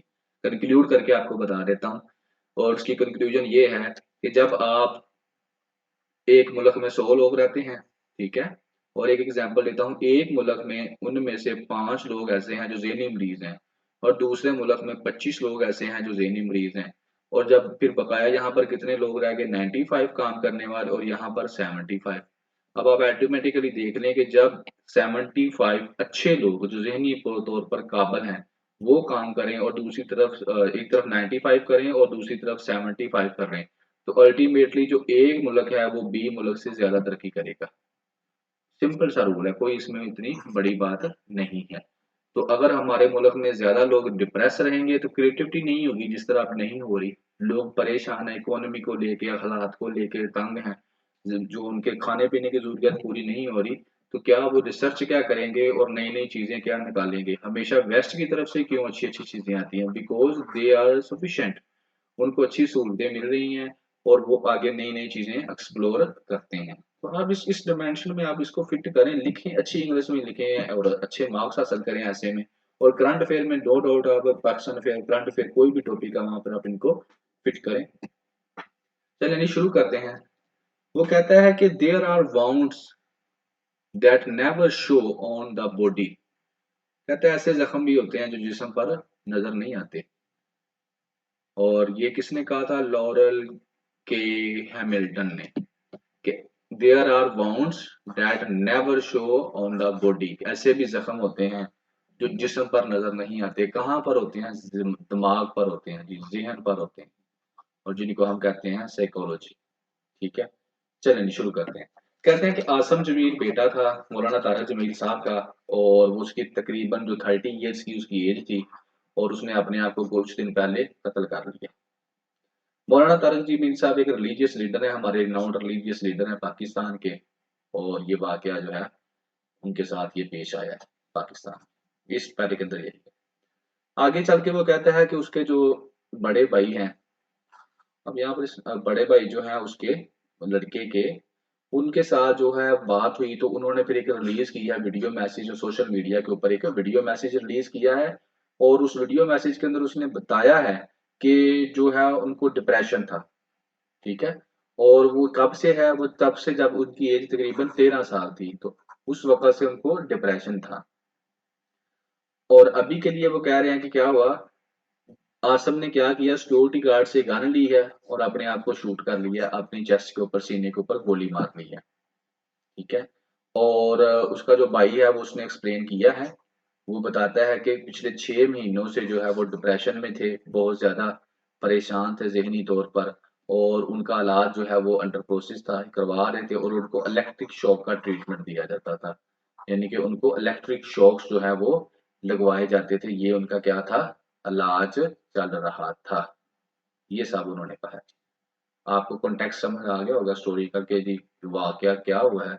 अब इस वाकये का पेपर से चले कोई आपका लिंक नहीं है, लेकिन राइटर ने क्या किया है, इसको अब लिंक कर दिया है अपने जो है ओपिनियन के साथ। अब वो कहता है कि ऐसा what is the depression the late आसम जीवी वाज सफरिंग फ्रॉम, कौन सा डिप्रेशन था, किस किस्म का डिप्रेशन था। लोग भी परेशान होते हैं, डिप्रेस होते हैं, लेकिन सारे तो नहीं जाके अपने आप को गोली मार लेते। वक्ती तौर पे लोग परेशान होते हैं फिर ठीक हो जाते हैं, लेकिन उसको कौन सा ऐसा भाई डिप्रेशन था जो उसने जाकर गोली ही अपने सीने के ऊपर मार ली। अब वो चलता है, खोलता है डिप्रेशन को। अब वो डिप्रेशन की स्टोरी आपको सुनाएगा, डिप्रेशन की सारी चीजें आपको बताएगा कि डिप्रेशन कैसे होता है, क्यों होता है, सिम्टम्स क्या हैं, हल कैसे, ट्रीटमेंट कैसे किया जाता है। फिर वो आपको बताएगा पाकिस्तान में डिप्रेशन कितने लोगों को है, दुनिया के अंदर कितने लोगों को डिप्रेशन है, ये आपको बताएगा। फिर वो बताएगा कि जी इस डिप्रेशन से जो है पाकिस्तान का जो हेल्थ सिस्टम है वो क्या कर रहा है, कैसी सहूलतें हैं या नहीं है, वो आपको बताएगा। इस तरह से वो चलता जाएगा और डिप्रेशन की स्टोरी वो मुकम्मल करते हैं। तो चलें जी डिप्रेशन पढ़ते हैं। अब आपने भी डिप्रेशन में नहीं जाना, फ्रेश रहना है। वो कहता है कि किस तरह काम करता है, होता क्या, कहता है कुछ लॉस हो जाता है आपको, ठीक है ना, जो मेन रीजन होती है ना, कहता है वैसे तो जो वेरियस रीजन है इसकी, लेकिन जो मेन रीजन है ना वो क्या होती है, सम लॉस और सेंस ऑफ फेलियर। आपको कोई नुकसान हो जाता है या आपको कोई ना फेलियर का जो एक ना सेंस आपके अंदर आ जाती है। मिसाल देता है प्यार और मोहब्बत की, जिस तरह लोग आपस में रोमांटिक रहते हैं, लड़के लड़की के साथ प्यार हो जाता है जी, लव स्टोरी हो जाती है, बाद में लड़की छोड़ के चली जाती है तो लड़का क्या हो जाता है, डिप्रेशन में चला जाता है। अब दो तरह के लड़के होते हैं, एक वो होते हैं जो 8-10 दिन के लिए डिप्रेशन में जाते हैं, 2 वीक के, बस 8-10 दिन के लिए गए, फिर उन्होंने कहा चल ठीक है ये नहीं तो कोई और सही, जो एक स्टैंड शाम का चल रहा है, तो वो इतना लेते नहीं है, थोड़े दिन महसूस करते हैं, महसूस बाद में चल ठीक है यार छोड़ो कुछ और करते हैं, ठीक है। एक तो ये हो गया। तो ये जो होते हैं ये वक्ती तौर पर जाते हैं और वापस आ जाते, और कुछ होते हैं जो लैला मजनू वाले होते हैं, ठीक है ना। वो कौन से होते हैं जो 2 हफ्ते से ज्यादा चले जाते हैं। जब 2 हफ्ते से ज्यादा आप डिप्रेशन में चले जाते हैं ना ये लव फेलियर की वजह से, तो फिर क्या होता है, फिर आप जो है ना काम फिर आपका खराब होना शुरू हो जाता है, ठीक है ना। फिर आपको क्या हो जाता है कि दूसरी भी जो प्रॉब्लम्स हैं वो आपके अंदर आना शुरू हो जाती हैं, आपकी फिजिकली भी प्रॉब्लम शुरू होना शुरू, यानी कि फिर आप जहनी मरीज बनना शुरू हो जाते हैं। जो तो वापस आ जाते हैं 2 हफ्ते से पहले पहले वो तो हो जाते हैं ठीक, और जो 2 हफ्ते से तजावज कर जाते हैं वो फिर जहनी मरीज बनना शुरू हो जाते हैं। फिर उसकी वो आगे मिसाल देता है कि ऐसे ही जैसे आपको सर्दियों में बुखार हो जाता है, आप ठंडे हो जाते हैं, तो होता क्या है कि स्टे एक कुछ दिनों के लिए बुखार रहता है फिर चला जाता है, बात खत्म हो जाती है।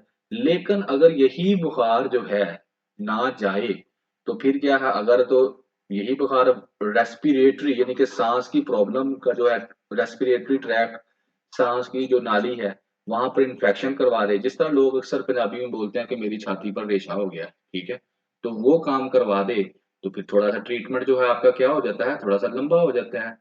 और अगर बात ज़्यादा काम खराब हो जाए तो आपकी फिर ज़िंदगी को भी खतरा हो जाता है, आपको निमोनिया होने का खतरा हो जाता है। तो इसी तरह कहता है कि डिप्रेशन में जब लव प्यार होता है, तो अगर तो 2 हफ्ते से पहले-पहले आप वापस आ जाएँ तो ठीक है, अगर आगे चलते जाएँगे तो ये फिर आस्ता-आस्ता सीवियर होता जाएगा, और जितना सीवियर होता जाएगा, ये आपकी जान को उतना ज़्यादा खतरा जो है ये पहुँचाएगा। ठीक है जी, आगे चलते हैं। आगे वो कहता है कि डब्ल्यूएचओ क्या डेफिनेशन करती है इसकी? डब्ल्यूएचओ हेल्थ की डेफिनेशन ये करती है कि हेल्थ वो कहते हैं 2 चीज़ों से मिलकर बनती है। Physically complete physical and mental well-being, यानी कि इंसान फिज़िकली भी बिल्कुल फिट हो और ज़हनी तौर पर भी फिट हो, तो फिर ये डेफिनेशन है। आप फिर हेल्थी हैं, फिर आपको कहा जाएगा आप हेल्थी हैं। अदरवाइज़ आप समझ लें बीमार हैं, दोनों में से भी एक चीज़ कम है, तो आप फुल हेल्थी नहीं हैं। ये डेफिनेशन जो है डब्ल्यूएचओ की है। आगे फिर वो कहता है कि डब्ल्यूएचओ के मुताबिक जो है, जो डिप्रेसिव डिसऑर्डर होता है उसमें क्या-क्या चीज़ें शामिल होती हैं। उसमें शामिल ये होता है कि a depressive disorder involves a depressed mood, आपका मूड डिप्रेस रहता है, आपको डर रहता है, और लॉस ऑफ प्लेयर, आप खुश नहीं रहते, और interest in activities for longer period of time, ज़्यादा देर तक टिक कर आप कोई काम नहीं कर सकते, यानी कि एक काम शुरू किया बड़े ज़ौक़ शौक के साथ 2 दिन बाद, 5 दिन बाद थक के उसको छोड़ दिया, फिर नया शुरू कर दिया। तो ये सारी किसी हैं, समझ लें ये डिप्रेसिव डिसऑर्डर है। जैसे लोगों ने कहा जी सीएसएस बड़ी अथॉरिटी है, बीएमएस बड़ी अथॉरिटी मिलती है, शुरू हो गया जी। 6 महीने लगाए, 3-4 महीने, 6 महीने लगाए, उसके बाद पता चला बहुत मुश्किल है, वापस छोड़ो यार, हमसे नहीं होने वाला। लेकिन फिर होता उन्हीं से है जो टिक के बैठते हैं, और वो फिर समझ लें कि वो डिसऑर्डर नहीं होता, वो फिट लोग होते हैं। डिसऑर्डर उनको होता है जो छोड़ के चले जाते हैं, यानी कि उनके अंदर क्या है, इन इंटरेस्ट, उनके अंदर इंटरेस्ट ही नहीं है in activities for long period of time. वो ज्यादा लंबे अरसे के लिए कुछ नहीं कर सकते, थोड़े देर के लिए करेंगे, थोड़ी सी प्रॉब्लम हुई तो चल भाग लेते हैं। तो ये है जी, क्या है, डिप्रेसिव डिसऑर्डर। आगे क्या कहता है कि it can affect all aspects of life. ये इसके अब वो इफेक्ट्स बताने लगा है कि इफेक्ट कहाँ कहाँ ये करता है, ये सारी आपकी जो लाइफ के जो है ना उसको अफेक्ट करता है। खास तौर पर आपके जो रिलेशंस हैं, आपकी फैमिली के साथ, आपके दोस्तों के साथ, आपके बाहर जो मोहल्लेदार है, कम्युनिटी है, उसके साथ, सबके साथ ये रिलेशंस को क्या करता है, अफेक्ट भी करता है। और इसके कहता है कि इसकी दूसरी सिम्टम्स, अलामात, और क्या क्या अलामात हो सकती हैं इसमें, क्या है, मे इंक्लूड पुअर कंसंट्रेशन। आप कंसंट्रेट नहीं कर पाते चीजों के ऊपर, बस मोटा मोटा उनको लेते हैं, ज्यादा डीपली नहीं आप जाते। फीलिंग ऑफ एक्सेसिव गिल्ट, आपको हर टाइम यही लगा रहता है कि मैंने कुछ गलत कर दिया, गिल्टी महसूस करते रहते हैं आप लोग। या छोटा मोटा होता है ना, किसी से गलती हो जाती है तो उसको कह देता है यार आपने ये गलत किया, तो कुछ कहते हैं कि हाँ ठीक है यार गलत होगा, लेकिन कुछ जो होते हैं उसको यही सोच जाते हैं इसने मुझे को कह दिया ये कि तुमने गलत किया, मुझे ही क्यों कहा। वो उस चीज को पकड़ के बैठे रहते हैं। तो एक्सेसिव गिल्ट, एक छोटी सी चीज के ऊपर एक्सेसिव हो जाना, और या फिर लो सेल्फ स्टीम, उनको इनके सेल्फ स्टीम ही नहीं होती है, अपना इनके सेल्फ के ऊपर उनकी ना, कह लें कि सादा अल्फाज में कहूँ कि वो इतना ऊंचा नहीं सोचते, इतनी ज्यादा उनके अंदर वो होती नहीं है। हमेशा यही कहते हैं कि मैं कम हूँ किसी से, होपलेसनेस, ना उम्मीदी रहना फ्यूचर के बारे में कि मेरे फ्यूचर में पता नहीं क्या होगा, मैं दबाव बर्बाद ही होगा, मेरा अच्छा फ्यूचर नहीं होगा।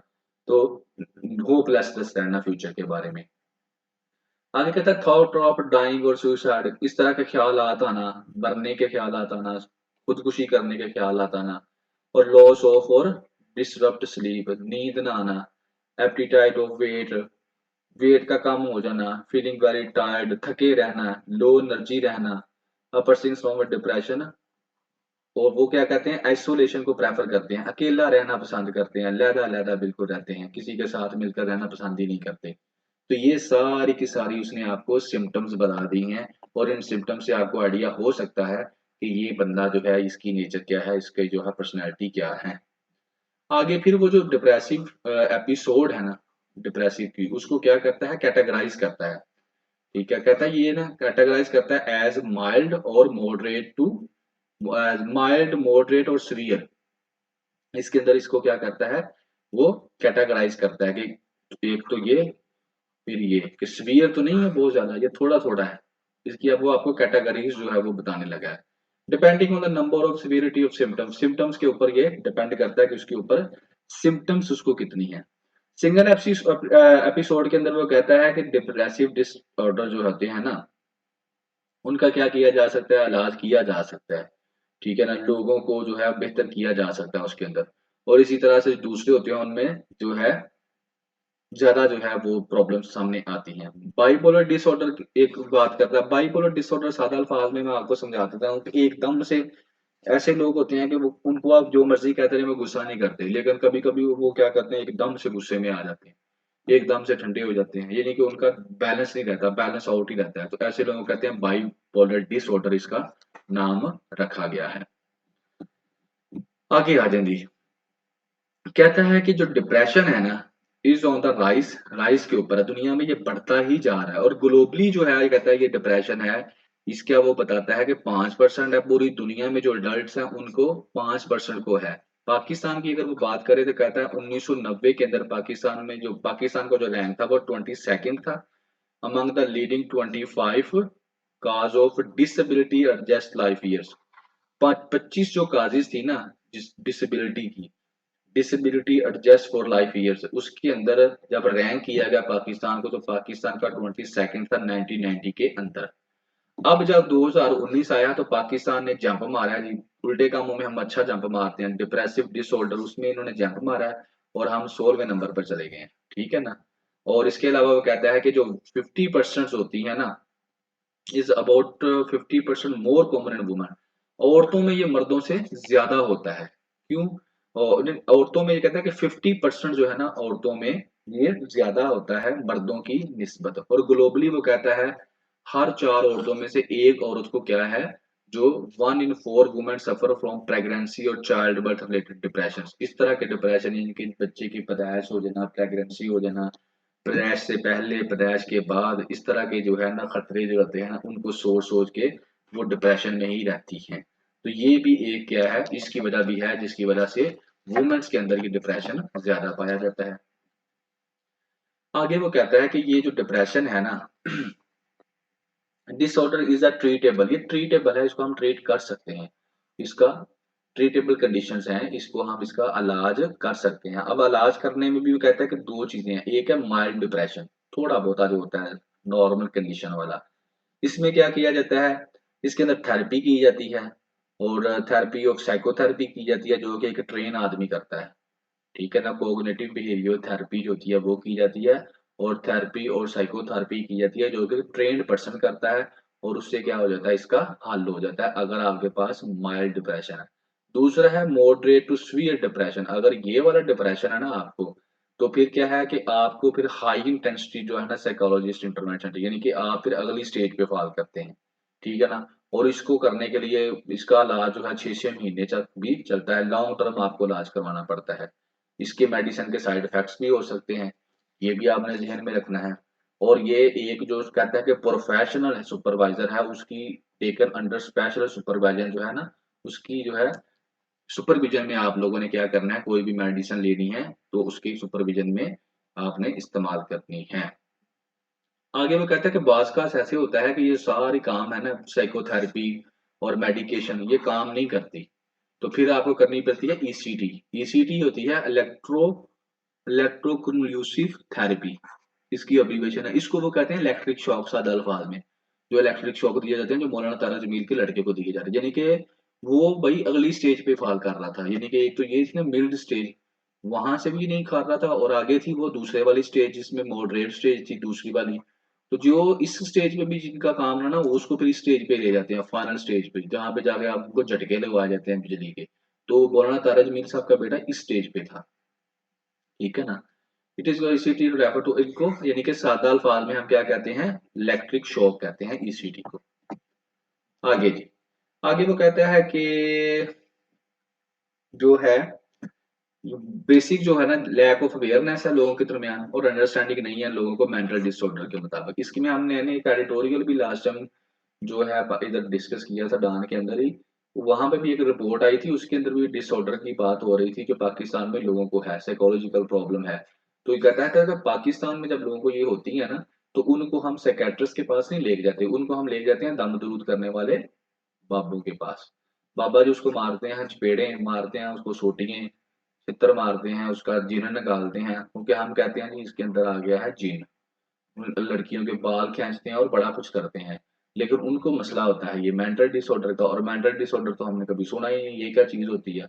हमने तो सुनी है दूसरी बीमारियां जो फिजिकली होती हैं, हाँ जी इसको ये प्रॉब्लम हो गई है, इसका गुर्दा खराब हो गया, इसका दिल खराब हो गया, स्टंट डालने हैं, बाईपास करवाना है, गुर्दे वाश करवाने हैं। ठीक है ना, हमने ये बीमारियां सुनी होती, इसको तो पाकिस्तानी अवाम मेंटल डिसऑर्डर को तो मानती ही नहीं है ना कि ये है किसी को, तो कोई इसको ये हो सकता भी है। और कोई अगर जिसमें ये सिम्टम्स आ जाए, तो उसको हम कहते हैं कि इसको इसमें आ गया है जिन्न, और उसको हम लेके जाते हैं दामदरूद वाले के पास। दैट इज आवर अप्रोच, और ये है हमारी अवेयरनेस का हाल पाकिस्तान के अंदर। अच्छा जी, यहाँ तक कि कहता है कि जो एजुकेटेड क्लास है ना, पीपल हैं, उनके अंदर भी डिप्रेशन अमंग एजुकेटेड, वो भी नहीं इतनी अवेयरनेस इसके बारे में लेते, कि चलो वही भी अवेयरनेस ले लें। तो ये एक बड़ा पाकिस्तान के अंदर कहता है इशू भी है। आगे चलें जी, आगे वो कहता है जो हमारे ट्रेनिंग के बारे में कहता है कि हमारी जो मेडिकल की ट्रेनिंग है ना, वो भी बड़ी लैग कर रही है। हमें जो है इसकी तरफ क्या करनी चाहिए, तवज्जो करनी चाहिए मेंटल हेल्थ की तरफ कंट्री के अंदर। कहता है तकरीबन हमारे पास लेस देन 1000 जो है ना, वो साइकेट्रिस्ट हैं। कितने हैं, लेस देन 1000, 1000 से भी कम साइकेट्रिस्ट हैं, एंड लेस देन 3000 साइकोलॉजिस्ट, पूरी कंट्री में हमारे पास ये है और हमारी आबादी कितनी है कि 25 करोड़। तो फिर ज़ाहिर है हमने बाबू के पास ही जाना है जी। उनकी तादाद भी काफ़ी है और वो हैंडल भी कर लेते हैं। इतने बंदों से तो ये हैंडल होने वाले नहीं है। 1000 साइकियाट्रिस्ट और 3000 साइकोलॉजिस्ट इन द कंट्री। ये है जी हमारा हाल, ठीक है। और ग्लोबली कहते हैं, ग्लोबली क्या है, it is estimated about 60% of patients lack treatment. कि दुनिया पूरी के अंदर, पाकिस्तान के अंदर भी बाबों के पास जाते हैं और पूरी दुनिया में 60% के करीब ऐसे पेशेंट्स हैं जिनका इलाज ही नहीं किया जाता, ठीक है ना। और वो क्या है, ऐसे ही रहते हैं। आगे वो कहते हैं one can well imagine the situation in an income poor country life. कहता है कि पूरी दुनिया में अगर ये हाल है तो पाकिस्तान तो वैसे ही बड़ा गरीब मुल्क है, यहाँ पे तो वैसे ही बाबे जिन बाबू का बड़ा दौर है, तो फिर इनका क्या इलाज होगा ये आप लोग समझ सकते हैं। नेक्स्ट, आगे वो कहता है physical and mental healthness often coexist. कहता है जो फिजिकल और मेंटल जो हेल्थ है ना, ये कोएग्जिस्ट करती हैं, एक दूसरे के साथ मिलकर रहती हैं, यानी कि इकट्ठी रहती हैं ये वाला। Preventive, promotive, curative, and rehabilitative mental health services should be an integral component of quality primary health care. PHC की बात करता है, प्राइमरी हेल्थ केयर्स की बात करता है। कहता है जो प्राइमरी हेल्थ केयर्स है ना, उनकी जो टीम है और अपना लोग हैं, themselves must be trained to deal with mental health issues. इन सबको भी क्या करना चाहिए, ट्रेन करना चाहिए। दूसरी तरफ वो कहता है कि आसम जमील की जो ट्रेजिक डेथ थी वाज हाईलाइटेड, वो सबके सामने आ गई। क्यों? क्योंकि उसका जो वालिद साहब है, मौलाना तारा जमील साहब है, वो एक मशहूर इंसान थे। लेकिन however, अगर जो आम इंसान है, उन जो अमाउंट ऑफ साइलेंस है, unaddressed mental health suffering all around us, लेकिन हमारे इर्द गिर्द बहुत से ऐसे लोग हैं जिनके वालिदैन इतने मशहूर नहीं है। तो उससे फिर क्या होता है कि उनकी कोई खास बात नहीं की जाती, उनकी यानी कि सोशल मीडिया के अंदर, मीडिया के अंदर कहीं पर भी वो नहीं आते। ये राइटर का आगे जी क्या है तारुफ था कि हु इज राइटर। सो जी, डीलिंग विद डिप्रेशन, उम्मीद कर की होगी मैंने, उम्मीद तो कर रहा था कि होपफुली आपने एंजॉय ही किया होगा। आपको डिप्रेशन का सारा आइडिया होगा कि डिप्रेशन कैसे होता है, और सारा कुछ आपने इसके बारे में सीख लिया और ये भी देख लिया पाकिस्तान के हेल्थ सिस्टम के अंदर कितने लोग हैं जो कि इस डिप्रेशन वाले जो साइकोलॉजिस्ट हैं या साइकेट्रिस्ट हैं, वो कितने हैं जो इस चीज को डील करते हैं। वो आपने एंजॉय किया होगा। चलें जी, अब नेक्स्ट ओपिनियन जी है। नेक्स्ट ओपिनियन के अंदर वो डिस्कस करता है ग्रोइंग मिलियंस। ग्रोइंग मिलियंस में कहता है the focus should be on the 6 million babies born each year. यहाँ पर इसका जो कॉन्टेक्स्ट होगा इस ओपिनियन का, वो ये है कि राइटर ऐसे करता है कि पॉपुलेशन को लिंक करता है इन्वायरमेंट की जो प्रॉब्लम्स हैं उनके साथ। वो कहता है कि इन्वायरमेंट हमारी कहते हैं ना गंदी हो रही है, और वो क्यों हम कहते हैं, और जब हम एनवायरनमेंट की बात करते हैं, ग्लोबल वार्मिंग की बात करते हैं, कार्बन इमिशन की बात करते हैं, तो हमारा फोकस होता है ज्यादातर किसके ऊपर, इंडस्ट्रियलाइजेशन के ऊपर ज्यादा फोकस होता है हमारा। हम कहते हैं जंगलात काट दिए गए हैं, उसकी वजह से क्या हो रही है कि अपना एनवायरनमेंट गंदी हो रही है, मिसमैनेजमेंट हो रही है पानी के अंदर, ठीक है ना। तो वहां पर वो उस यानी कि इस तरह की हम बातें करते हैं, लेकिन हम पॉपुलेशन को तो भूल ही जाते हैं। तो वो कहता है जो मेरे ख्याल में जो इन्वायरमेंट जो कार्बन एमिशन ज्यादा हो रही है, इन्वायरमेंट खराब हो रही है और इन्वायरमेंट के क्राइसिस पाकिस्तान के अंदर चल रहे हैं, ये पॉपुलेशन की वजह से हो रहे हैं जनाब। और दूसरी वो बात करता है, इसको लिंक करता है वो किसके साथ, डेवलपमेंट के साथ, प्रोग्रेस के साथ भी। कि प्रोग्रेस किसी भी कंट्री की, खास पाकिस्तान की बात करता है कि पाकिस्तान के अंदर हर साल 6 मिलियन के करीब बच्चे, यानी कि कितने 60 लाख बच्चा पैदा हो रहा है हर साल पाकिस्तान के अंदर। तो ये जनाब यानी किधर जाएगा 60 लाख, 60 लाख, 6 मिलियन, 60 लाख जनाब बच्चा हर साल पाकिस्तान के अंदर पैदा होता है। और कहता है इनके ऊपर फोकस करो जनाब, इनको रोको आने से, इतने ज्यादा बच्चे आई जा रहे हैं। तो उससे क्या होगा, पॉपुलेशन बढ़ेगी, इन्वायरमेंट भी खराब होगी, प्रोग्रेस भी रुक जाएगी, ठीक है। और उसके बारे में फिर वो बात करता है। अब ये कहाँ पे इस्तेमाल होगा जी, एनवायरनमेंट के अंदर, टॉपिक के अंदर, पॉपुलेशन के अंदर, ग्लोबल वार्मिंग के अंदर, इकोनॉमी के अंदर, फैमिली प्लानिंग के अंदर, प्रोग्रेस के अंदर पाकिस्तान की। तो यहाँ पर आप सब के अंदर इसको ऐड कर सकते हैं, ठीक है। आगे चलते हैं जी। आगे जी इसके ऊपर अब मैं बात करते हैं। कहता है कि जो one of the major factors contributing to the environmental crisis, Pakistan के अंदर जो एनवायरनमेंट क्राइसिस हो रहे हैं, उसका जो मेजर फैक्टर है वो है पॉपुलेशन ग्रोथ रेट। कि इतनी ज़्यादा पॉपुलेशन बढ़ती जा रही है ना, तो उसके ख़्याल में ये सबसे मेन जो प्रॉब्लम है ये है। कहते हैं वैसे जनरली हम जब एनवायरनमेंट की बात करते हैं तो हमारा फ़ोकस किसके ऊपर होता है? हम कहते हैं climate change issue such as climate change के ऊपर बात करते हैं, ग्लोबल वार्मिंग के ऊपर बात करते हैं, ये हम कहते हैं रीज़न्स हैं। बाय कार्बन एमिशन की वजह से हो रही है, ठीक है ना? जो कि इंडस्ट्रियलाइज़ेशन की वजह से होती है, डिफ़ॉरेस्टेशन की वजह से होती है एंड वाटर मिसमैनेजमेंट की वजह से होती है। कहते हैं ये हमारी अप्रोच होती है। यानी कि जब भी हम एनवायरनमेंट की बात करते हैं तो हम कहते हैं जी एनवायरनमेंट क्राइसिस क्यों पैदा हो रहे हैं? वो पैदा हो रहे हैं क्लाइमेट चेंज की वजह से और ग्लोबल वार्मिंग की वजह से। अब ग्लोबल वार्मिंग और क्लाइमेट चेंज का क्या इश्यू है जी? क्लाइमेट चेंज क्यों, ग्लोबल वार्मिंग क्यों हो रही है जी? ज़मीन क्यों गर्म होती जा रही है? क्योंकि जी कार्बन एमिशन बहुत ज़्यादा हो रहा है। अब कार्बन एमिशन कहाँ से हो रहा है जी? इंडस्ट्री लग रही है, दरख़्त काटे जा रहे हैं, पानी की मिसमैनेजमेंट हो रही है। वहाँ से क्या होता है, ज़्यादा से ज़्यादा क्या होता है जनाब अली, धुआँ निकलता है, कार्बन निकलता है, वो कार्बन जाकर आगे जो है कार्बन ग्लोबल वार्मिंग पैदा करता है और उससे क्लाइमेट चेंज होती है और यही एनवायरमेंटल क्राइसिस की मेन रीज़न है। ये हमारी अप्रोच होती है ज़्यादातर। हम पॉपुलेशन को तो कहते हैं भूल ही गए हैं, लेकिन उनको कहते हैं मेरे पर्सपेक्टिव में पॉपुलेशन जो है ना ये एक रीज़न है एनवायरमेंटल क्राइसिस की। आगे वो कैसे इसको डिफाइन करता है वो हम देखते जाएँगे जी। वो कहते हैं कि ये आप लोगों ने नोट करना है कि जो रैपिड पॉपुलेशन इंक्रीज है ना is at the root of all these evils. जितने भी ये प्रॉब्लम्स हैं इन सब की जो मेन जो इवल्स की हैं इन सब का यही ही एक वजह है। जी, तो इसमें यही था और ये था कि इनके रूट काज़ के बारे में वो ये कह रहा था यहाँ पर कि ये जो रूट काज़ है ना, इन सारी ऊपर वाले प्रॉब्लम्स की वो क्या है? रैपिड पॉपुलेशन है। इसके अलावा कहता है it has negative impact on human development both individually and collectively. यानी कि जो इंसान की डेवलपमेंट हो रही है ना ह्यूमन डेवलपमेंट यहाँ पर हो रही है इंडिविजुअली भी और कलेक्टिवली उसके ऊपर भी क्या है ये जो पॉपुलेशन है इसका क्या है नेगेटिव इम्पैक्ट आ रहा है। अगले आप वो बात करता है कंट्रीज के अंदर फर्टिलिटी रेट की, ठीक है ना? जो हमारी ये कंट्री क्या है उसके जो फर्टिलिटी रेट है उसके बारे में बात करता है। वो कहता है ये बड़ा ही एस्टोनिशिंग है, बहुत ज़्यादा है और इसका हाल ये हो चुका है इतना ज़्यादा तेज़ी से लोगों की यानी कि प्रेगनेंसीज़ हो रही हैं, इतनी तेज़ी से बच्चे पैदा हो रहे हैं कि हमारा 5वें नंबर पर हम आ गए हैं आबादी के लिहाज से, ठीक है? और आगे वो कहता है कि I believe this is the major cause of our under development. ठीक है? कि मेरा जो है अपना पर्सनल मैं बिलीव करता हूँ कि जो मेजर कॉज़ है ना हमारी अंडर डेवलपमेंट की, वो क्या है? वो यही वाली है।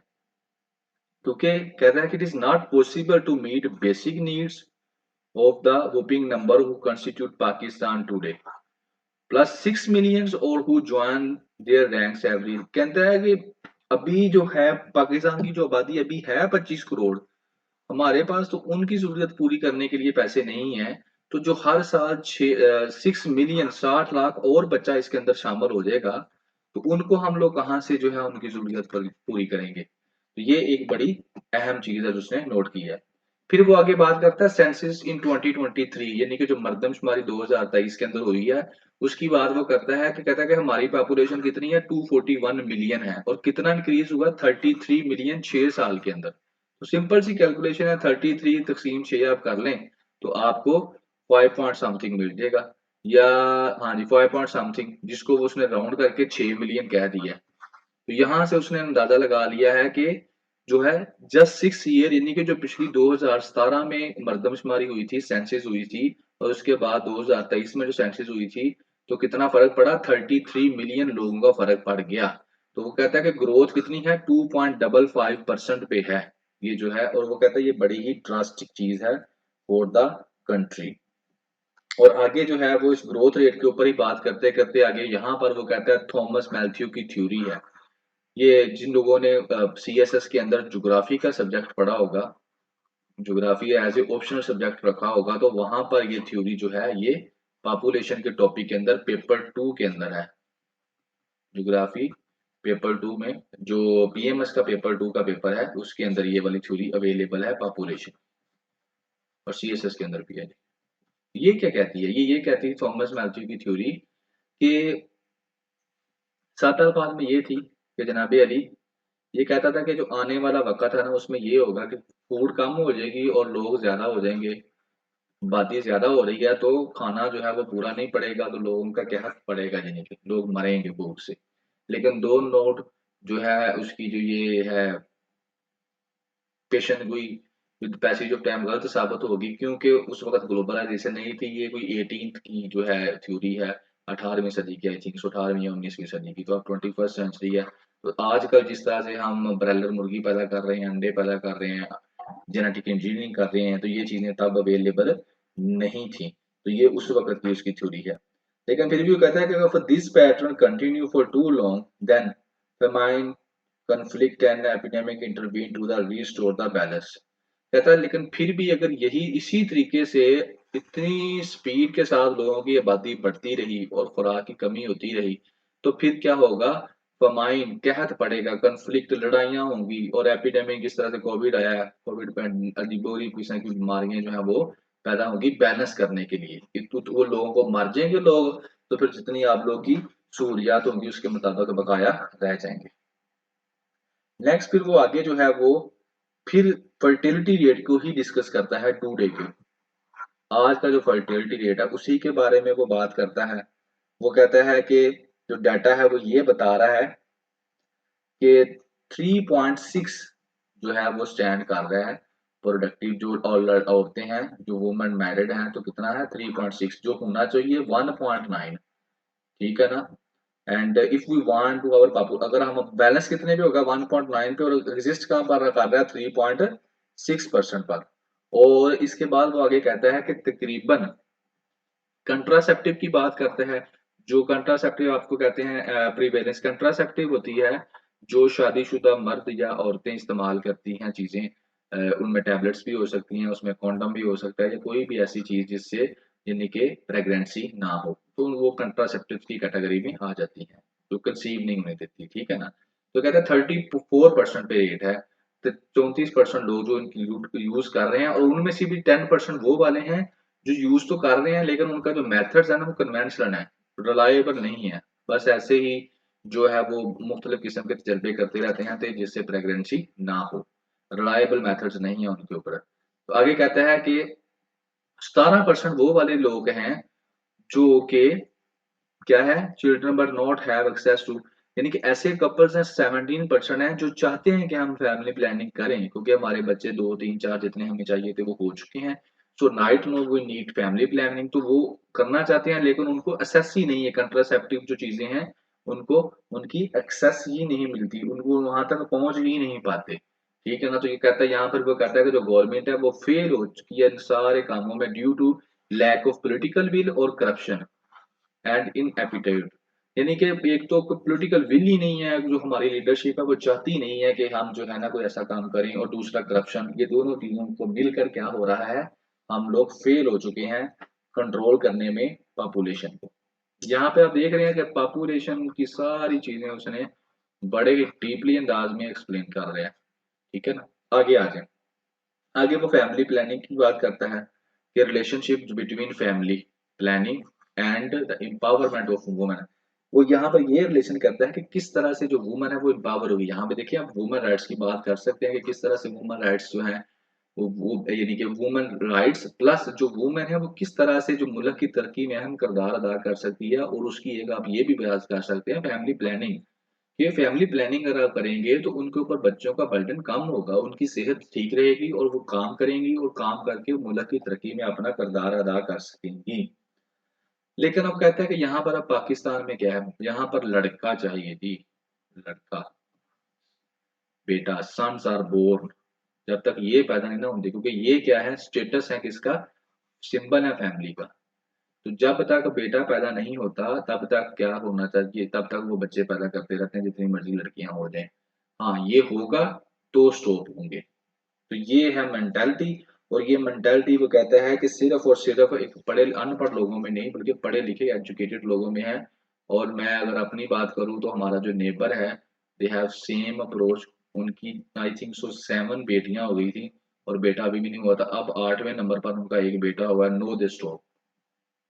और उनकी बड़ी बेटी जो है they it's right no very close to marriage 18 plus है और अब जाकर उनका एक बेटा पैदा हुआ है एंड दैट इज प्रैक्टिकली जो है मैंने ऑब्जर्व किया है इस चीज को, ये मैं जो शेयर कर रहा हूँ, तो ये न्यूज़पेपर वाला बिल्कुल सही कह रहा है। एक चीज ये भी है, सन लड़का सन होगा तो स्टॉप करेंगे, वरना बच्चे पैदा कर ही जाएंगे, बढ़ी जाएंगे और आबादी बढ़ती जाएगी। हर साल कितने आ रहे हैं, 60 लाख पाकिस्तान की आबादी में शामिल हो रहा है। यही चीज जो है वो एनजीओ जो है वो भी एक्सप्लेन करती हैं कि if it means forgoing sons की बात करती है वो भी, कि बिल्कुल ये वो यहाँ पर ये बात करती है कि एजुकेटेड जो वुमेन्स हैं उनके लिए भी द सेम इशू यही है, वो भी पावरलेस हो जाती हैं इस काम के अंदर, कि उनको भी क्या करना पड़ता है, बेटा पैदा करना ही पड़ता है। अगर नहीं करेंगी तो फिर उनको तब तक क्या है, बच्चे जो है पैदा करने पड़ेंगे। ये हमारी एक कहने के, जो भी आप समझ लें कि सोसाइटी के अंदर एक चीज पाई जाती है, और इसको आप लोग क्या कर सकते हैं,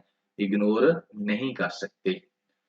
आगे वो कहता है कि जो मेरा अपना ओपिनियन है, सॉरी, पॉपुलेशन प्लानर की बात करता है, या टावर पॉपुलेशन प्लानर्स जो हैं, अपना ओपिनियन बाद में बात करेगा। पॉपुलेशन प्लानर्स जो है उसमें ये कहता है कि हमने हमेशा वुमेन्स को टारगेट किया है, कि हमने कभी आदमियों को नहीं रोका, आदमियों को नहीं इकट्ठा किया है, कि उन्हीं को हम लोग समझाएं कि जनाब आपको ही समझा देते हैं कि जो रैपिड ग्रोइंग पॉपुलेशन है ये बड़ी मुश्किलात पैदा कर रही है कंट्री के लिए। तो बजाय वुमेन को सारे लेक्चर देने के, आप इनको क्यों नहीं लेक्चर देते, इनको भी तो समझाना शुरू करें, ताकि जो आने आने वाली नस्ल है उसको भी इस चीज का पता हो कि हमने क्या करना है। नेक्स्ट उसके अंदर एक्सप्लेन करता है जी, mindsets can be change by talking to the people. कहते हैं कि लोगों के साथ बात करके क्या सकता है, इस माइंडसेट को भी जो है चेंज किया जा सकता है। Mindset can be change talking to the people and giving them a space like about their views regarding their problems, कि वो किस तरह से उनको प्रॉब्लम्स हैं, किस तरह से वो जो है ज़िंदगी गुज़ार रहे हैं, तो उनके साथ बात करें, उनको बताएँ, पॉपुलेशन के बारे में बताएँ, उसके नेगेटिव साइड इफ़ेक्ट्स के बारे में बताएँ। तो ये भी इस तरह से भी क्या हो सकता है, बात करने के साथ भी ये काम हो सकता है। अब कहता है कि hands need of the heart, अभी ज़रूरत क्या है? ठीक है ना? सब्जेक्ट ऑफ फैमिली प्लानिंग, सबसे बड़ी ज़रूरत ये क्या है, to make the subject of family planning a priority and part of the national discourse. कि सबसे पहले तो क्या है कि फैमिली प्लानिंग को क्या किया जाए, प्रायोरिटी बनाया जाए और पार्ट बनाया जाए नेशनल डिस्कोर्स का। ठीक है, उसको फ्रीली डिस्कस किया जाए। ठीक है ना, free discuss freely in all private and public forums, इसमें कोई शर्मिंदगी महसूस नहीं करनी चाहिए, खुल के इसके ऊपर बात होनी चाहिए। तो फिर ये है कि जो हर साल 6 मिलियन बेबी पैदा हो रहे हैं उनको हम कंट्रोल कर सकते हैं। अदरवाइज ये जो बच्चे हैं फिर ये आते ही जाएंगे, और आते जाएंगे तो फिर क्या होगा, फिर कुछ भी नहीं होगा, वालिदैन भी कुछ नहीं कर सकते, कुछ भी कुछ नहीं कर सकेगा। तो ये जो न्यू बोर्न बेबीज हैं ना, इनको फिर क्या मिलेगा, इनको मिलेगी पॉवर्टी, इलिटरेसी, बीमारियां मिलेंगी, एंड आल्सो मेक डेवलपमेंट और इम्पॉसिबल टास्क। ठीक है ना, तो ये काम होंगे। अब वो एंड पे कहता है कि जो केयर टेकर गवर्नमेंट है ना, वो क्या कोई लॉन्च करे, कोई नेशनल डिस्कोर्स पॉपुलेशन के ऊपर इशू करे, ताकि कुछ काम हो सके। सो जी, ये था जी पॉपुलेशन के ऊपर आपका सारे का सारा, और I try my best to explain it in very simple words. और मेरा ख्याल है आपको बर्डन तो नहीं हुआ होगा, इसको सुनते सुनते आपने एंजॉय किया होगा, और आपको काफ़ी इसके अंदर से डाटा जो है वो मिल गया होगा। एंड यही डाटा जो है आप इस्तेमाल करेंगे एग्जाम्स के अंदर। ठीक है ना, तो आप अच्छे मार्क्स जो हैं वो हासिल कर सकते हैं। लेकिन मेरा जो ओपिनियन बेसिकली शेयर करने का मकसद होता है, वो ये नहीं होता कि आपको फैक्ट्स एंड फिगर्स प्रोवाइड करूं, दे आर वेरिएबल्स, ये वक्त के साथ साथ चेंज होते रहते हैं। ठीक है ना, लेकिन आपको एक रियलिटी, एक जनरल आइडिया हो जाता है कि where we are standing, where world is standing, क्या प्रॉब्लम्स क्या हैं, उन प्रॉब्लम्स के क्यों हैं। सबसे बड़ी बात, प्रॉब्लम तो देखें, आपको एक न्यूज़ चैनल लगा लें वो बता देगा, सारी खबरें दे देगा कि ये है, ये है, ये है। लेकिन वो क्यों है, ठीक है, उसकी काज क्या है, उसके सॉल्यूशन क्या है, उसकी हिस्ट्री क्या थी भाई, ठीक है, उसका फ्यूचर क्या होगा। ठीक है, ये वो आपको नहीं बताएंगे, ये आपको आएगा विद क्वालिटी लेक्चर्स कह लें, ये विद रीडिंग कह लें, अच्छी चीजें पढ़ने से, जिनमें से Dawn is one of them, opinion section जो है इसको पढ़ें, अच्छी बुक्स पढ़ें, फॉरेन जर्नल्स पढ़ें, जितना आप पढ़ सकते हैं पढ़ें, ताकि आपके आइडियाज जो हैं वो मेच्योर हों, और आपके मेच्योर आइडियाज ही आपको क्या करेंगे, दूसरों से डिफरेंट करेंगे। बस उन्हीं मेच्योर आइडियाज को आपने क्या करना है, अच्छी लैंग्वेज के अंदर आपने लिख देना, इंग्लिश लैंग्वेज के अंदर, एंड यू विल पास ऐसे। और ऐसे पास तो समझ लें CSS पास, PMSB पास। चलेंगे नेक्स्ट। ये जी फोर्थ एंड लास्ट वन है हमारा editorial, independence to what end, कहां तक हमें आजादी है, और ये बात करेगा judiciary. It is only when the court protect the people that they will rely for its independence. Court की बात करेगा, जुडिशियल सिस्टम की बात करेगा पाकिस्तान में कि जो जुडिशरी है उसको कितनी आजादी है और वो क्या क्या कर सकती है। यहाँ पर इसने जो है वर्ड कुछ दिए थे, उसके अंदर ये स्वाड रेफर, जो यहाँ पर उसने वर्डिंग यूज की थी ना, ठीक है ना, उसमें क्या है, स्वाड को रेफर किया था उसने, स्वाड का word refer to physical might, force, military और पुलिस पावर। इससे इनको तस्बीह दी थी, the pursue refer purse refers to economic power influence from होमी कंट्रोलिंग गेट टू वेल्थ। इसको आपको समझने के लिए मैं आगे लेके जाता हूँ, देखें ये वाली स्टेटमेंट थी जिसकी मैं बात कर रहा था। वो कह रहा है कि the supreme court has no control over the sword, sword किसको कहा, पुलिस को, आर्म फोर्सेस को, आर्मी को, और purse and it's power, purse किसको कहा, इकोनॉमी को, पैसों को, वेल्थ को, कि इसके ऊपर उसका कोई कंट्रोल नहीं है, ठीक है ना, बल्कि its power and strength is solely based on public confidence. इसकी जो पावर है ना जुडिशरी की, वो अगर पब्लिक जो है वो इस पे इतमाद करती है तो जुडिशरी जो है सुप्रीम कोर्ट पावरफुल है, अगर इतमाद नहीं करती तो ये कमजोर है। और ये कहाँ, ना तो ये ताकत उसको मिलती है पुलिस से और ना पैसों से ताकत मिलती है, बल्कि लोगों के कॉन्फिडेंस से ताकत मिलती है, ये है जिसके अंदर। और यहाँ पर जो है अब ये समझ लें कि सारे का सारा जुडिशरी के बारे में है, और ultimately it will connect other departments as well, specially establishment, कि किस तरह से एस्टेब्लिशमेंट भी जुडिशरी के अंदर मुदाखलत करती रही है और अब क्या हो रहा है। इस्तेमाल कहाँ पर होगा, ये इस्तेमाल होगा आपके जो ये टॉपिक्स हैं, judicial system of Pakistan, establishment and judiciary in Pakistan, role of public confidence in judiciary, institutional clash, constitution and judiciary। Basically जो जुडिशरी होती है that is guardian of the constitution. अगर कॉन्स्टिट्यूशन की कहीं पर वायलेशन हो तो जो जुडिशरी है ये फौरन एक्टिव हो जाती है और उस बंदे के खिलाफ क्या करती है, एक्शन लेती है। सो ये था जी फोर्थ वन ओपिनियन। लेकिन मैं इस फोर्थ वन ओपिनियन को, ये रेडी है but I will not discuss this one opinion, ठीक है। वाई, वो इसलिए कि अभी ये लेक्चर काफी लंबा हो चुका है, एक तो ये रीजन है, दूसरी जो बच्चे इस यहाँ तक लेक्चर को सुन लें वो बस कमेंट के अंदर कुछ ये लिखते हैं, वी रीच सर, ये तीन लफ्ज लिख, तो ये तीन लफ्ज जो है मैं पढ़ूंगा और मुझे समझ आ जाएगी कि कितने बच्चे यहाँ तक इस स्टेज तक पहुंचे हैं, कितने बच्चों ने यहाँ तक लेक्चर सुना है, और यहाँ तक फिर मुझे आइडिया हो जाएगा कि मुझे इन सारे ओपिनियंस को करना चाहिए या सिर्फ दो तीन को जो जरूर बहुत ही क्लोज है उनको करना चाहिए, ठीक है ना। क्योंकि मेरा तो कोई इशू नहीं है, मेरा लेक्चर तैयार है, मैं इसको बोलूंगा 15 से 20 मिनट और ला देंगे, बट ये लेक्चर फिर बहुत लेंथी हो जाएगा। लेकिन अब यहाँ पे ये देखना है कि how much you guys are interested. तो अगर आप यहाँ पर पहुंच जाते हैं, ये वाला कमेंट लिखते हैं, तो उससे मुझे आइडिया हो जाएगा कि आप लोग जो हैं वो काफी कंसिस्टेंटली से लेक्चर को सुन रहे हैं और आप लोग आगे भी यानी कि सुन सकते हैं, देन इंशाल्लाह आई विल मूव फॉरवर्ड। सो आप लोगों ने अब जो है ये लेक्चर सारे का सारा तैयार था, चौथा ओपिनियन भी। तो अब आप लोगों ने क्या करना है जी, अब आप लोगों ने इन ओपिनियन को सुने और ये काम ज़रूर करना है। मैं आपका शुक्रगुज़ार रहूँगा जी। इसराइल का आपने प्रोडक्ट्स का ज़रूर बायकॉट करना है, अब पूरी फैमिली का बायकॉट आपने कहना है करें, सारे घर के मेंबर्स बैठ के इसके ऊपर बात करें, और बीइंग अ मुस्लिम हम और तो कुछ नहीं कर सकते, कम अज़ कम ये तो हम करें। सो जी have a good day and thank you very much.